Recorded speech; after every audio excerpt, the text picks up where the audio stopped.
Hello दोस्तों, कैसे हैं आप सब। स्वागत है आप सभी का कॉमिक वर्ल्ड 2.0 पर। तो चलिए दोस्तों, शुरू करते हैं वेद प्रकाश शर्मा की नॉवेल वो साला खद्दर वाला का 8वां भाग। अगला दृश्य। उसे कमरा नहीं, पूरा हॉल कहा जाए तो बेहतर होगा। 3 बेड, सोफ़ा, फ्रिज और वीसीआर सहित कलर टीवी तक था वहाँ। दीवारों पर दुर्लभ पेंटिंग्स, फर्श पर ईरानी कालीन। गौरव और दिलशाद को कैदियों की तरह नहीं, मेहमानों की तरह रखा गया था। हॉल में लोहे का एकमात्र दरवाज़ा था, बैंक वार्ड के दरवाजे जैसा मजबूत। एकाएक वह सरसराहट की आवाज़ के साथ खुला। ज्वाला प्रसाद की चीख पुकार की आवाज़ आई। गौरव और दिलशाद ने नज़रें उठाकर उस तरफ देखा। बाहर की तरफ से ज्वाला प्रसाद को इतना तेज़ धक्का देकर ढकेला गया कि एक चीख के साथ मुंह के बल कालीन पर गिरे। दरवाज़ा क्षण भर के लिए खुलने के बाद सरसराकर बंद हो गया। गौरव और दिलशाद सोफे में खड़े हो गए थे। कुछ देर अपने स्थान पर खड़े ज्वाला प्रसाद उन्हें देखते रहे, फिर खड़े हुए। आंखों में कृपाल की रोश लिए बोले, अपनी बेवकूफ़ी से तुमने हमें भी फंसवा दिया। हमने फ़ोन पर ही कहा था कि तुम्हें वहाँ से निकल जाना चाहिए था। ड्रामा मत करो ज्वाला प्रसाद, कृपाल ने कहा। मुझे तो लगता है सब किया धर ही तुम्हारा है। ये सब जो तुम्हारे साथ हो रहा है दिखावा है। बेवकूफ़ बनाने की कोशिश की जा रही है हमें। एकाएक ज्वाला प्रसाद के चेहरे के भाव आश्चर्यजनक रूप से बदले। रोष गायब हो गया। होठों पर दोस्ताना मुस्कान आंखों में भरी उभर आई। कृपाल के अत्यंत नज़दीक आकर धीरे से कहा, इसलिए इसलिए भूसे की बोरी की तरह फेंका गया हमें यहाँ। वो तुम्हारे दिमाग से यह शक निकालना चाहता है कि हम उससे मिले हुए हैं। यानी पूरी तरह फंस गया हमारे फेर में। गौरव फुसफुसाया। अब उसे कोई शक नहीं है कि हम उसके ज़रिए तुम्हारे चंगुल में फंसे अपने सबूत निकालना चाहते हैं। दिलशाद क्या उठा। फिर उसने समय से पहले हमला क्यों किया। कहता है काम मैं अपनी टेक्निक से, अपनी मर्जी से करता हूँ। ज्वाला प्रसाद फुसफुसाए। माली की रिपोर्ट के बाद तो वो बिल्कुल पक्का हो गया कि हम सच्चे हैं। सोच तक नहीं पा रहा। हमें खिड़की के पीछे छुपे माली की जानकारी थी और किचन में जो कुछ किया कहा गया माली को दिखाने सुनाने के लिए ही था। और साथ ही हमारा उसके चंगुल में फंसना। गौरव बोला, शक के लिए कोई पॉइंट ही नहीं रह गया उसके पास। अब तो हमारे सबूत हमें सौंप दोगे ना। वादा पक्का है ज्वाला प्रसाद, गौरव ने कहा। मेरे लिए इतना बड़ा काम किया तुमने।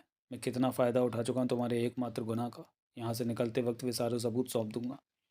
बशर्ते निकल जाएं यहाँ से। दिलशाद क्या उठा। निकल जाएंगे दिलशाद मियाँ, शान से निकलेंगे। बाजा बजाते हुए निकलेंगे चिंगारा का। तुम तभी से ये बात कह रहे हो जब से ये प्लान बनाया। ज्वाला प्रसाद को चिंगारा के पास भेजा। अपनी सच्ची इन्फॉर्मेशन भेजकर खुद को उसके चंगुल में फंसाने की ये योजना शुरू से मेरे हलक से नहीं उतर रही। जबकि तुम लगातार कहे जा रहे हो इससे शानदार योजना कोई हो ही नहीं सकती। वक्त आने पर ऐसा चमत्कार दिखाओगे कि चिंगारा के हाथ के तोते उड़ जाएंगे। बाल नोचने लगेगा अपने, पागल हो उठेगा। ये सब होगा दिलशाद मियाँ, ज़रूर होगा। वक्त आने दो। लेकिन कब। दिलशाद अधीर होकर क्या उठा। कब आएगा वक्त। सांसें रुकी हुई थी चिंगारा भदौरिया की। आंखें क्लोज करके टीवी पर स्थिर थीं, उस पर जिस पर हॉल का दृश्य बिल्कुल साफ नजर आ रहा था। दिल धाड़ धाड़ करके बज रहे थे उनके। जहन मानो अंतरिक्ष में चकरा रहे थे। उतनी बेचैनी से शायद दिलशाद को गौरव के बोलने का इंतज़ार नहीं था जितनी जंगारा भदौरिया की थी। धाड़ धाड़ कर रहे दिलों के साथ गौरव के मुंह से निकलने वाले अगले सेंटेंस की प्रतीक्षा थी उन्हें। परंतु उन्हें कुछ कहने की जगह जेब से पैकेट निकाला, एक सिगरेट सुलगाई और टीवी की तरफ बढ़ गया। दिलशाद और ज्वाला प्रसाद की तरफ बेहद रहस्यमय अंदाज में देखते हुए उसने टीवी ऑन कर दिया। उस पर हिंदी गाने चल रहे थे। स्पीकर से होती आवाज़ उस कमरे में भी आने लगी जिसमें जिंगार और भदौरिया थे। जब उन्हें एहसास हो गया गौरव कुछ बोलने वाला नहीं है तो एक दूसरे की तरफ देखा। दोनों के चेहरे निस्तेज थे, धुआं धुआं, राख जैसे। मानो मुकम्मल आभा सारी कांति किसी अज्ञात ताकत ने नोच लियो। चिंगारा साहब। अपनी 7 पुश्तों का जोर लगाकर भदौरिया के मुंह से आवाज़ निकली भी तो फटे बाँस जैसी निकली। हो क्या रहा है ये। मैं तो सोच तक नहीं सकता था ज्वाला प्रसाद हमसे नहीं उनसे मिला हुआ है। मैं भी। इस बार तो मैं भी नहीं सोच सकता था। जिंगारों को अपनी ही आवाज़ किसी अंधकूप से निकलती महसूस हुई। बड़ा ही ज़बरदस्त धोखा दिया कम वक्तों ने। दिमाग चकरा कर रख दिया। माली तक के सामने वे बातें इसलिए की कि मुझ तक पहुंच सके।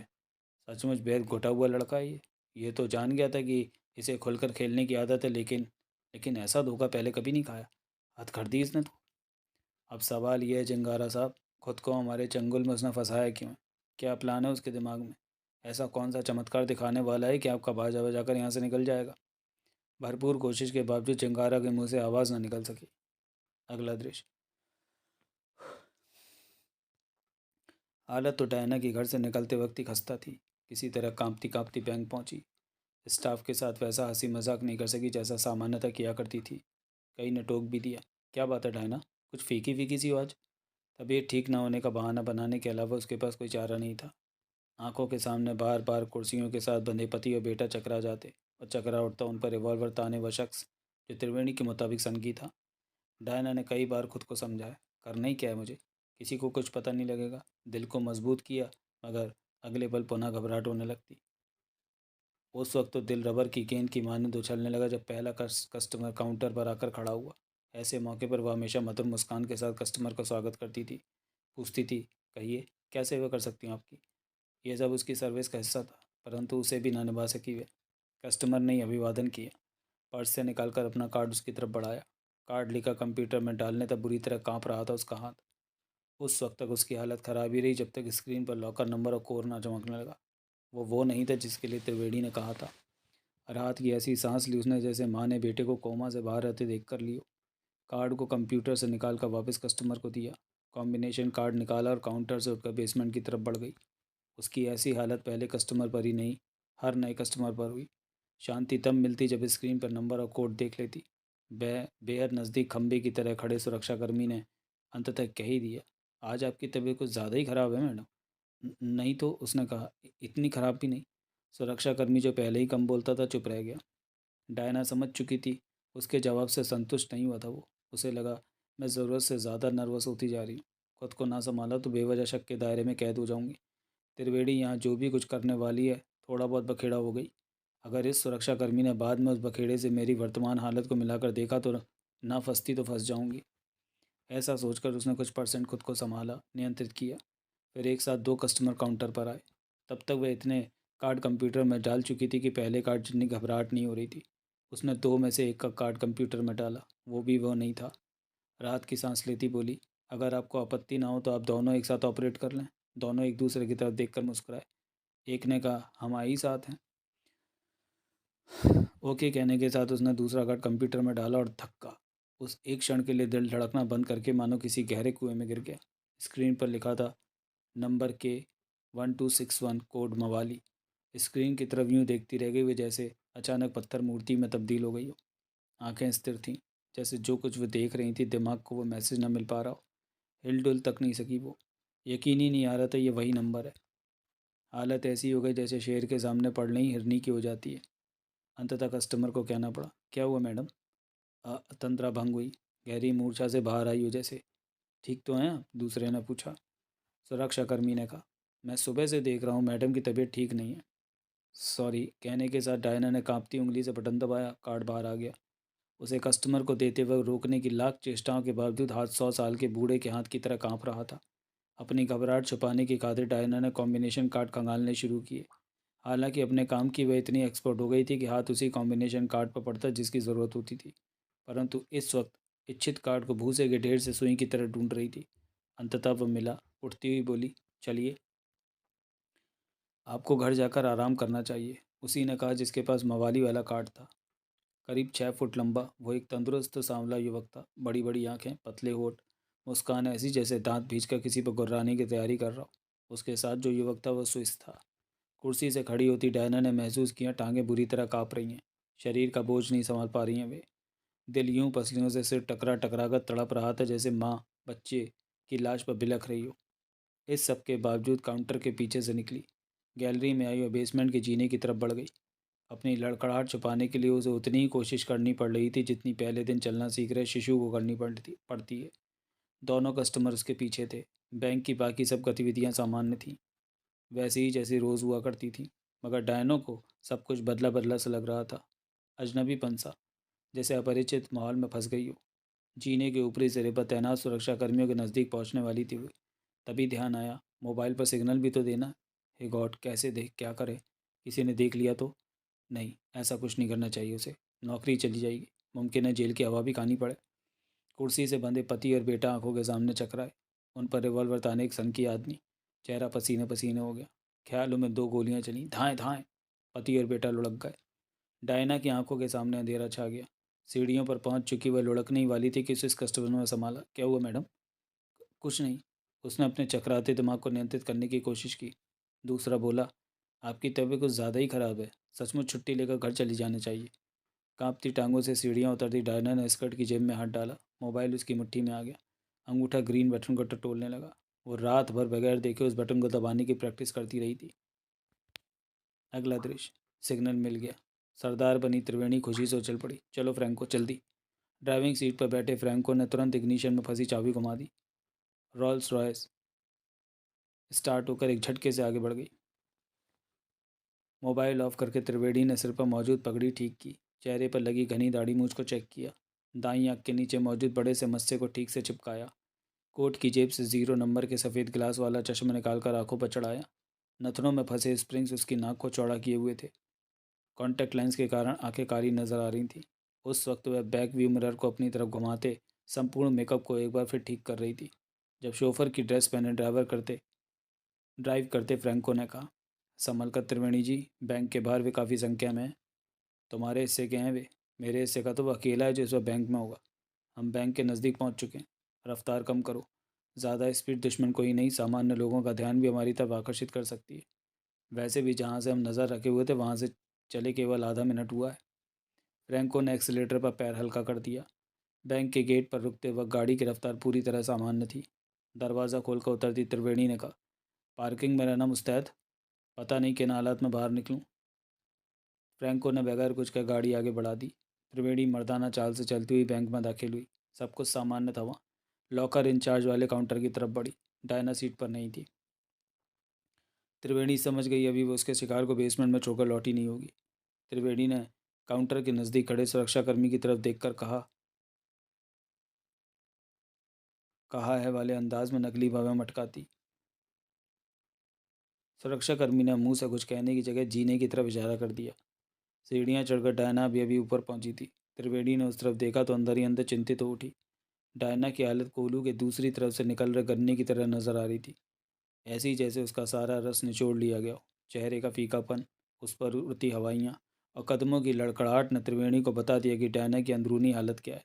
उसकी ज़रूरत से ज़्यादा घबराहट त्रिवेणी का खेल बिगाड़ सकती थी। डायना नज़दीक पहुंची। उसे सामान्य करने के लिए त्रिवेणी ने मर्दाना आवाज़ में कहा, गुड मॉर्निंग मैडम। त्रिवेणी ने महसूस किया डायना कोशिश के बावजूद मुंह से आवाज़ न निकाल सकी। वह काउंटर के पीछे पहुंची, अपनी कुर्सी पर बैठी नहीं बल्कि गिर सी पड़ी। वह अपने सामने खड़े होने के बावजूद सरदार को नहीं बल्कि बार बार सहमी सी नज़रों से बैंक के मुख्य द्वार की तरफ देख रही थी। त्रिवेणी समझ गई वो उसे पहचान नहीं पा रही है। त्रिवेणी के आगमन की प्रतीक्षा है उसे। त्रिवेणी को अपने मेकअप पर गर्व हुआ। फ्रैंको द्वारा दिया हुआ कार्ड काउंटर पर रखती बोली, मुझे थोड़ी जल्दी है। डायना ने बगैर उसकी तरफ देखे कार्ड उठाया। ध्यान मुख्य द्वार पर ही केंद्रित था। देर हो रही थी। त्रिवेणी को डर था कि शिकार अपना काम करके ऊपर ना आ जाए, अतः बोली, मैडम ध्यान कहाँ है आपका? डायना चौंकी। हाथों से यंत्र चालित अंदाज में कार्ड कंप्यूटर में डाला। सुरक्षाकर्मी कह उठा, पहली बार मैडम की ऐसी तबीयत देख रहा हूँ मैं। काम भी आज कुछ ज़्यादा ही आ रहा है।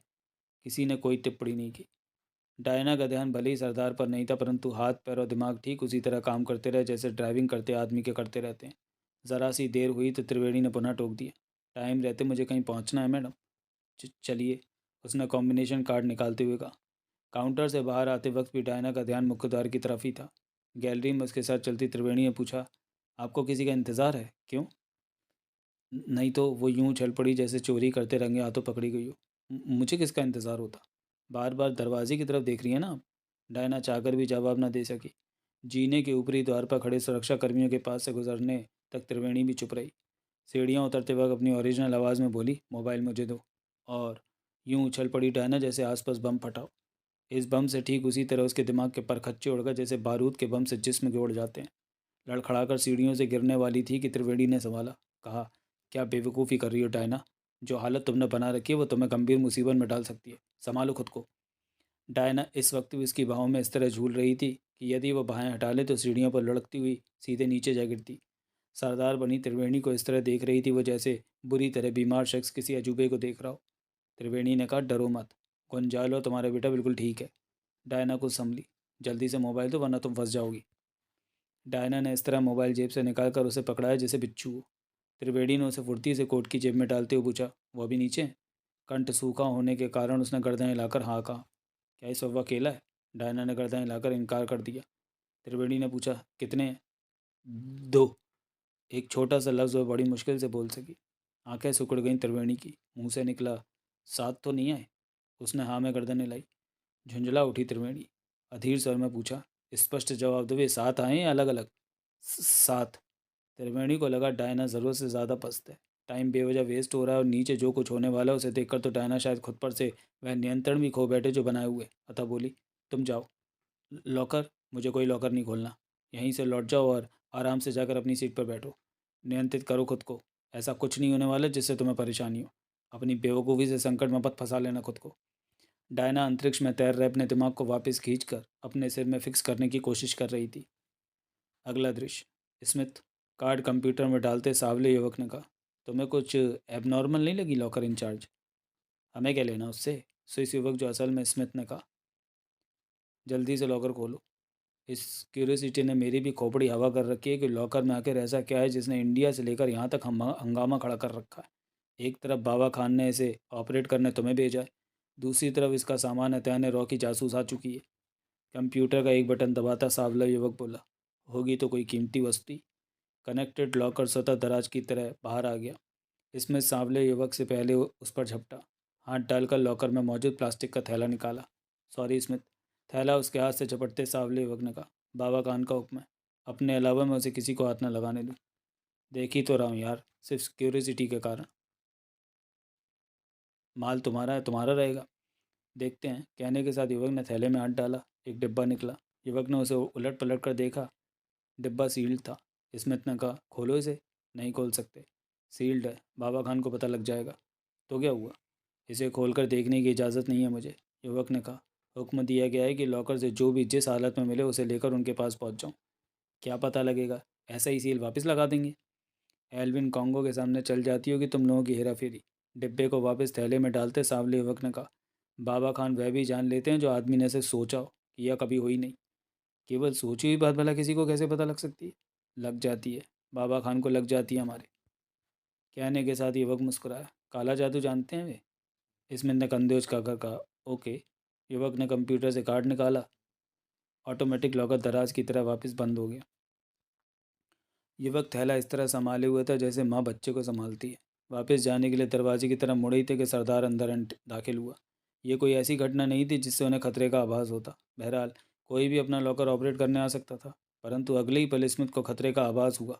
कारण, सरदार के साथ लॉकर इंचार्ज नहीं आई। बोला, अकेले कहाँ चले आ रहे हो सरदार जी? अकेली कहाँ, हम तीन हैं यहाँ। मतलब? तुम्हारा काम खत्म हो चुका है दोस्तों, मेरा काम शुरू। त्रिवेणी? ये त्रिवेणी है।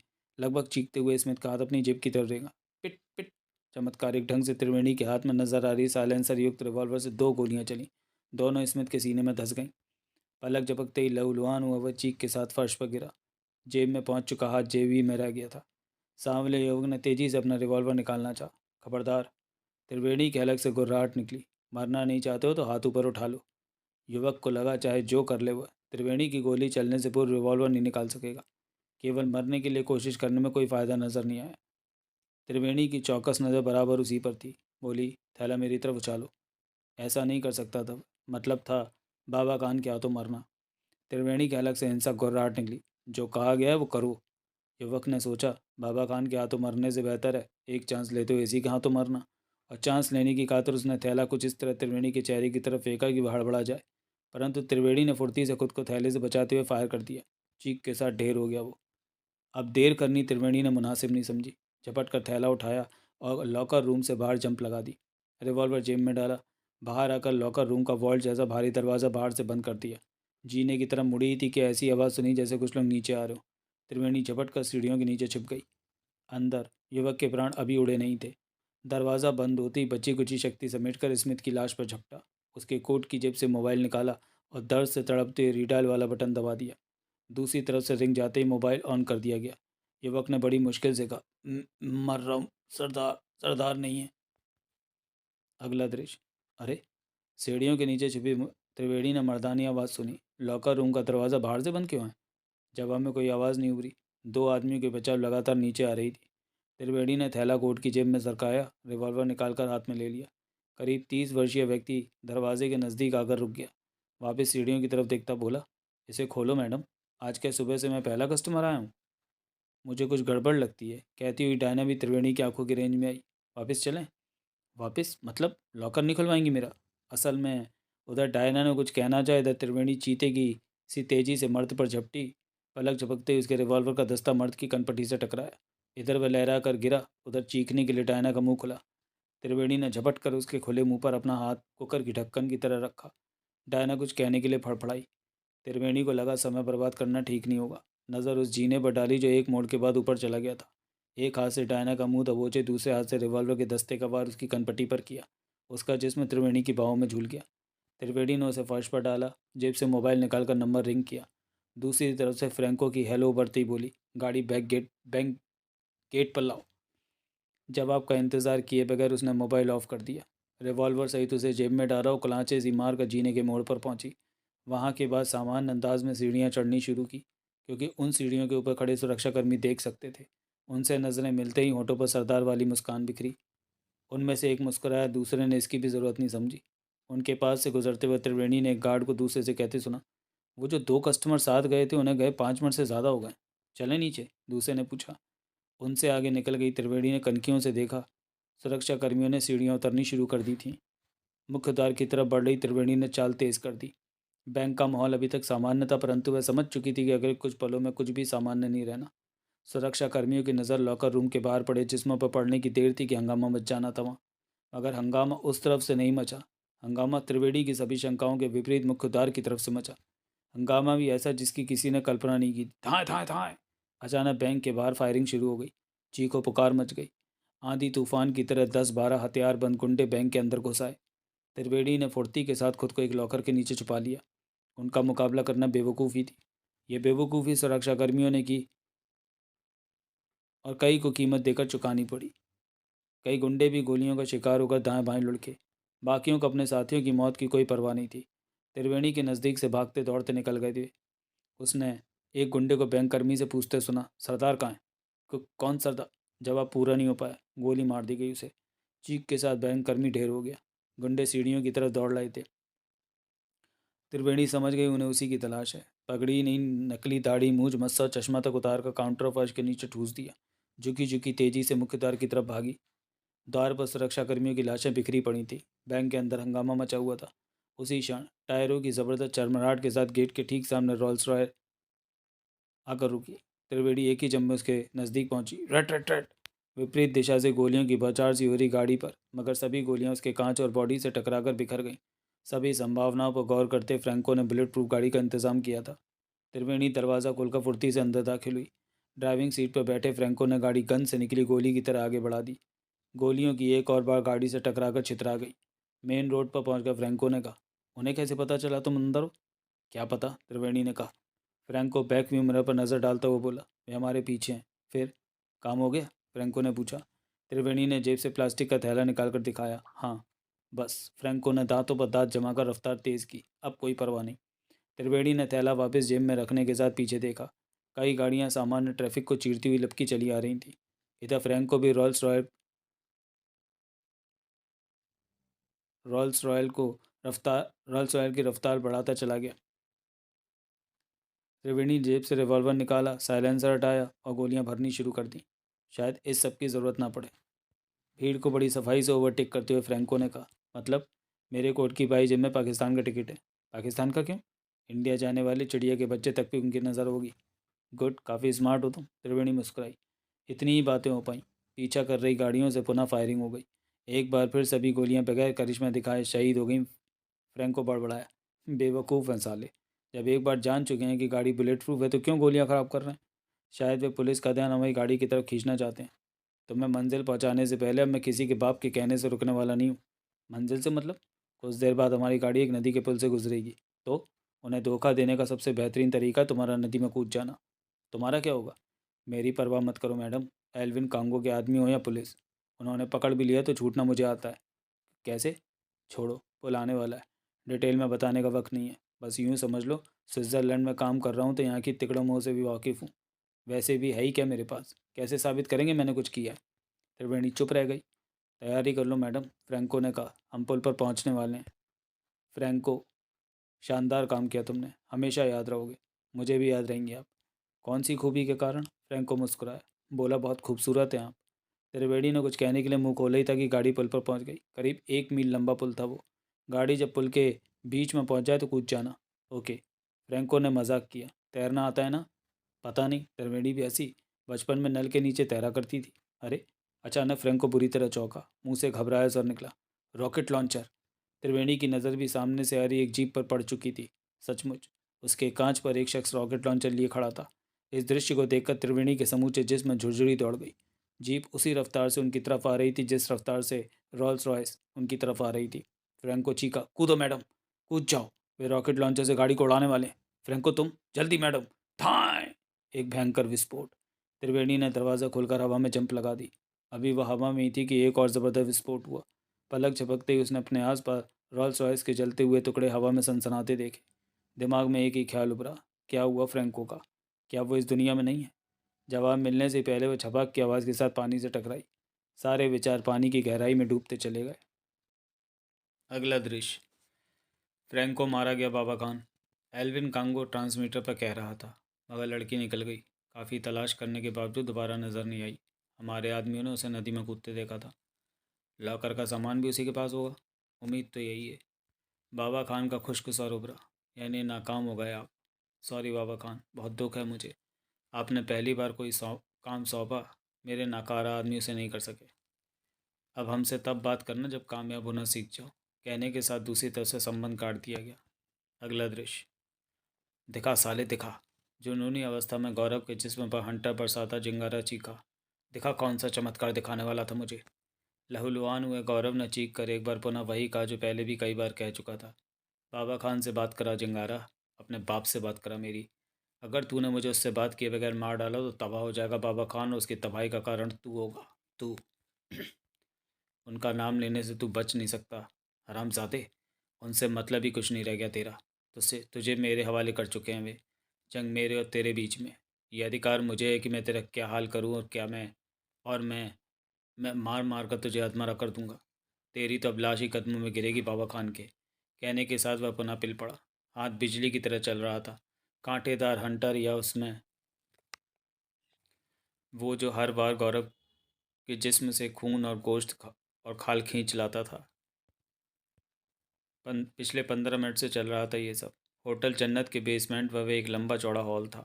दीवारों के सहारे चारों तरफ बाबा गैंग की वर्दी पहने गनमैन खड़े थे। ज्वाला प्रसाद और दिलशाद को जंजीरों की मदद से दो पिलर्स के साथ बांधा गया था। गौरव खुला था और जिंगारा का सारा कहर उसी पर टूट रहा था। भदौरिया सहित गैंग के हर शख्स ने काबू से बाहर हुए जिंगारों को पहली बार देखा था। गौरव के जिस्म पर हंटर इस तरह बरसा रहा था वह जैसे हाड़ मांस के जिस्म पर नहीं, भूसे की बोरी पर बरसा रहा हो। हॉल में गौरव की चीखें गूंज रही थी। एक वक्त ऐसा आया जब गौरव खुद को खड़ा न रख सका। इधर वह गिरा, उधर जिंगारा ने झपट कर दोनों हाथों से ज्वाला प्रसाद का गिरेबान पकड़ा। जुनूनी अवस्था में उन्हें झंझोड़ता हुआ चीखा, मान गया ज्वाला प्रसाद। मानना पड़ा कि बहुत ऊंचा खिलाड़ी है तू, मगर अब तुझे भी मानना पड़ेगा कि जिंगारा को यूं ही एक ब्रांच का अहदेदार नहीं बनाया बाबा खान ने। वो हाल कर दूंगा कि तेरी 7 पुश्तें पैतरेबाजी भूल जाएंगी। ज्वाला प्रसाद कुछ बोल नहीं सके। और तू, जिंगारा ने झपट कर दिलशाद के बाल पकड़े, तू तो सिर्फ इसलिए मारा गया क्योंकि इसकी बातों में आ गया था। पूछता क्यों नहीं? पूछता क्यों नहीं अब इससे? कौन सा चमत्कार दिखाने वाला था? मेरा बाजा बजाते हुए यहाँ से निकलने का दम भरा था इसने, अब निकालता क्यों नहीं? बजाता क्यों नहीं मेरा बाजा? क्यों जख्मी कैचुए की तरह रेंग रहा फर्श पर? क्यों टकरा रहा है भैंसे की तरह? एक बार फिर दिलशाद ने गौरव की तरफ देखा, इस उम्मीद में कि शायद वो कुछ करे, वो पैतरा सामने लाए जिसके बूते पर खुद को जिंगारा के फंदे में फंसाया था। मगर सचमुच इस वक्त गौरव की हालत ऐसी थी जैसे जिंगारा बता रहा था। बुरी तरह जख्मी था वह, इतना ज़्यादा कि अपने पैरों पर खड़ा तक नहीं हो पा रहा था। पूरी तरह गुस्साया जिंगारा पुनः कुछ कहने ही वाला था कि हॉल में पिंग पिंग पिंग की आवाज़ गूंजने लगी। गौरव ने भी लहूलुहान चेहरा उठाकर उस तरफ देखा। होठों पर अजीब सी मुस्कान उमरी, बोला, देखा? देख जिंगारा, तेरा बाप बात करना चाहता है तुझसे। हिम्मत है तो उससे कह मुझसे बात करे। गैंग के सभी लोग जानते थे कि हॉल के एक कोने में गोल काउंटर पर रखे शक्तिशाली ट्रांसमीटर से निकलने वाली इस आवाज़ का मतलब बाबा खान बात करना चाहता है। गौरव की तरफ हिकारत से देखता हुआ जिंगारा गोल काउंटर की तरफ बढ़ा। ट्रांसमीटर के नज़दीक पहुंचा और उसे ऑन करने के साथ बोला, जिंगारा हियर बाबा खान, कृपाल सिंह से बात कराओ। बाबा खान को रौबीली आवाज़ मुकम्मल हॉल में पहुंची, अलग गूंजी। बड़ी ही ज़बरदस्त मुस्कान उभरी गौरव के होठों पर। जिंगारा ने कहा, उसे मार मार कर मैं अधमरा कर चुका हूँ बाबा खान, और अब बहुत जल्दी उसकी लाश लेकर पनडुब्बी पर। बात कराओ बेवकूफ़। बाबा खान खुद भी गुस्से में लगा, बात कराओ उससे। ओके बाबा खान, कहने के साथ उसने ट्रांसमीटर से कनेक्टेड रिसीवर काउंटर पर रखा और फर्श पर पड़े गौरव की तरफ बढ़ा। नज़दीक पहुंचा, झुका, उसकी कमीज़ का कॉलर पकड़ा और जानवर की लाश की तरह घसीट कर काउंटर की तरफ ले जाता गुर्राया। कर बात हरामजादे, बड़ा मारा जा रहा था बाबा खान से बात करने के लिए। काउंटर के नज़दीक लाकर जिंगारा ने कॉलर छोड़ दिया। एक बार फर्श पर गिरा गौरव, परंतु अगले पल संभल कर खड़ा हो गया। जिंगारा रिसीवर उसके मुंह के नज़दीक लाया। गौरव ने रिसीवर अपने हाथ में लेते हुए कहा, कृपाल सिंह बोल रहा हूँ बाबा खान। बगैर किसी भूमिका के सीधा और सपाट सवाल पूछा गया, लॉकर में क्या था? बुरी तरह जख्मी होने के बावजूद गौरव हंसा, बोला, इसका मतलब त्रिवेणी कामयाब हो गई। सीधे सीधे इसका जवाब दो कृपाल, जो पूछा जा रहा है। अगर वो कामयाब नहीं होती तो ये सवाल पूछे ही नहीं जाता बाबा खान। लॉकर में जो भी था पहुंच ही चुका होता तुम्हारे पास। मगर मैं जानता था कि इस मिशन में कामयाब त्रिवेणी को होना है। लोहा मानो बाबा खान, लोहा मानो मेरा। ये काम मैंने खूब सोच समझ कर त्रिवेणी को सौंपा था। गुर्रा कर पूछा गया, था क्या लॉकर में? तुम्हारी ज़िंदगी के सबसे अहम मंसूबे के पर खच्चोड़ा देने वाला बम। क्या पक रहे हो? कौन सा मंसूबा? सबके सामने बता दूं? धमकी सी दी गौरव ने। दूसरी तरफ से थोड़ा हड़बड़ा कर पूछा गया, मतलब? यहाँ तुम्हारा जिंगारा नाम का चमचा है। गौरव ने जानबूझकर जिंगारा की तरफ देखते हुए कुटिल मुस्कान के साथ चमचा शब्द इस्तेमाल किया। भदौरिया, छोटे मोटे सभी प्यादे। मैं जानता हूँ अगर इनके सामने तुम्हारे उस मिशन का जिक्र किया तो नाराज़ हो जाओगे, क्योंकि इन्हें उस बारे में मालूम नहीं है। दूसरी तरफ ऐसी खामोशी छा गई जैसे सोचा जा रहा हो कि क्या कहा जाए। गौरव के होंठों पर उभरने वाली कुटिल मुस्कान कुछ और गहरी हो गई। बोला, सोचता हूँ क्यों ना इशारे में कुछ ऐसा कहूँ जिसे केवल तुम और मैं समझ सकें, बाकी लोगों के पल्ले सुनने के बावजूद कुछ ना पड़े। बहुत सोच समझ कर कहा गया दूसरी तरफ से। कहो, एक ही नाम लूँगा, सिर्फ एक ही नाम। एक एक शब्द पर जोर देते गौरव ने कहा, और वो नाम है गिरजा शंकर शुक्ला। ये वो नाम है बाबा खान जिसके कंधे पर बंदूक रखी जाएगी। तुम ये भी जानते हो? वहाँ मौजूद हर शख्स ने बाबा खान को हकलाते हुए पहली बार सुना था। गौरव ने मुकम्मल मजबूती के साथ कहा, पूरे सबूतों के साथ। कैसे? फालतू सवालों का जवाब देना मेरे लिए ज़रूरी नहीं है। कृपाल सिंह, सर्द सर। याद रखो बाबा खान से बात कर रहे हो तुम, और तुम भी याद रखो। गौरव ने पूरी मुस्तैदी से जवाबी हमला किया। उससे बात कर रहे हो जिसने अगर इस वक्त तुम्हारी मदद नहीं की तो ना सिर्फ वो मंसूबा दूर में मिलता नजर आएगा, बल्कि अंत भी हो जाएगा बाबा गैंग का। तो तुम अब क्या मदद कर सकते हो? सब कुछ तो रॉ के हाथ लग चुका है। तुम जानते हो बाबा खान, कृपाल सिंह ने कभी कच्ची गोलियां नहीं खेली। अब बिल्कुल नहीं लग रहा था कि गौरव किसी तरह की पीड़ा से गुजर रहा है। सबूत रॉ के हाथ भले ही लग गए हों, मगर गोटियां अभी भी मेरे हाथों में। दुनिया का मैं वो अकेला शख्स हूँ जो इस वक्त न केवल तुम्हारी मदद कर सकता है, बल्कि उस मंसूबे को भी परवान चढ़ा सकता है जिसे तुम्हारी ज़िंदगी का सबसे अहम मकसद कहा जाए तो गलत ना होगा। कैसे और क्या कर सकते हो? दूसरे लोगों के साथ यहाँ रॉ का जासूस और पुलिस प्रमुख भी।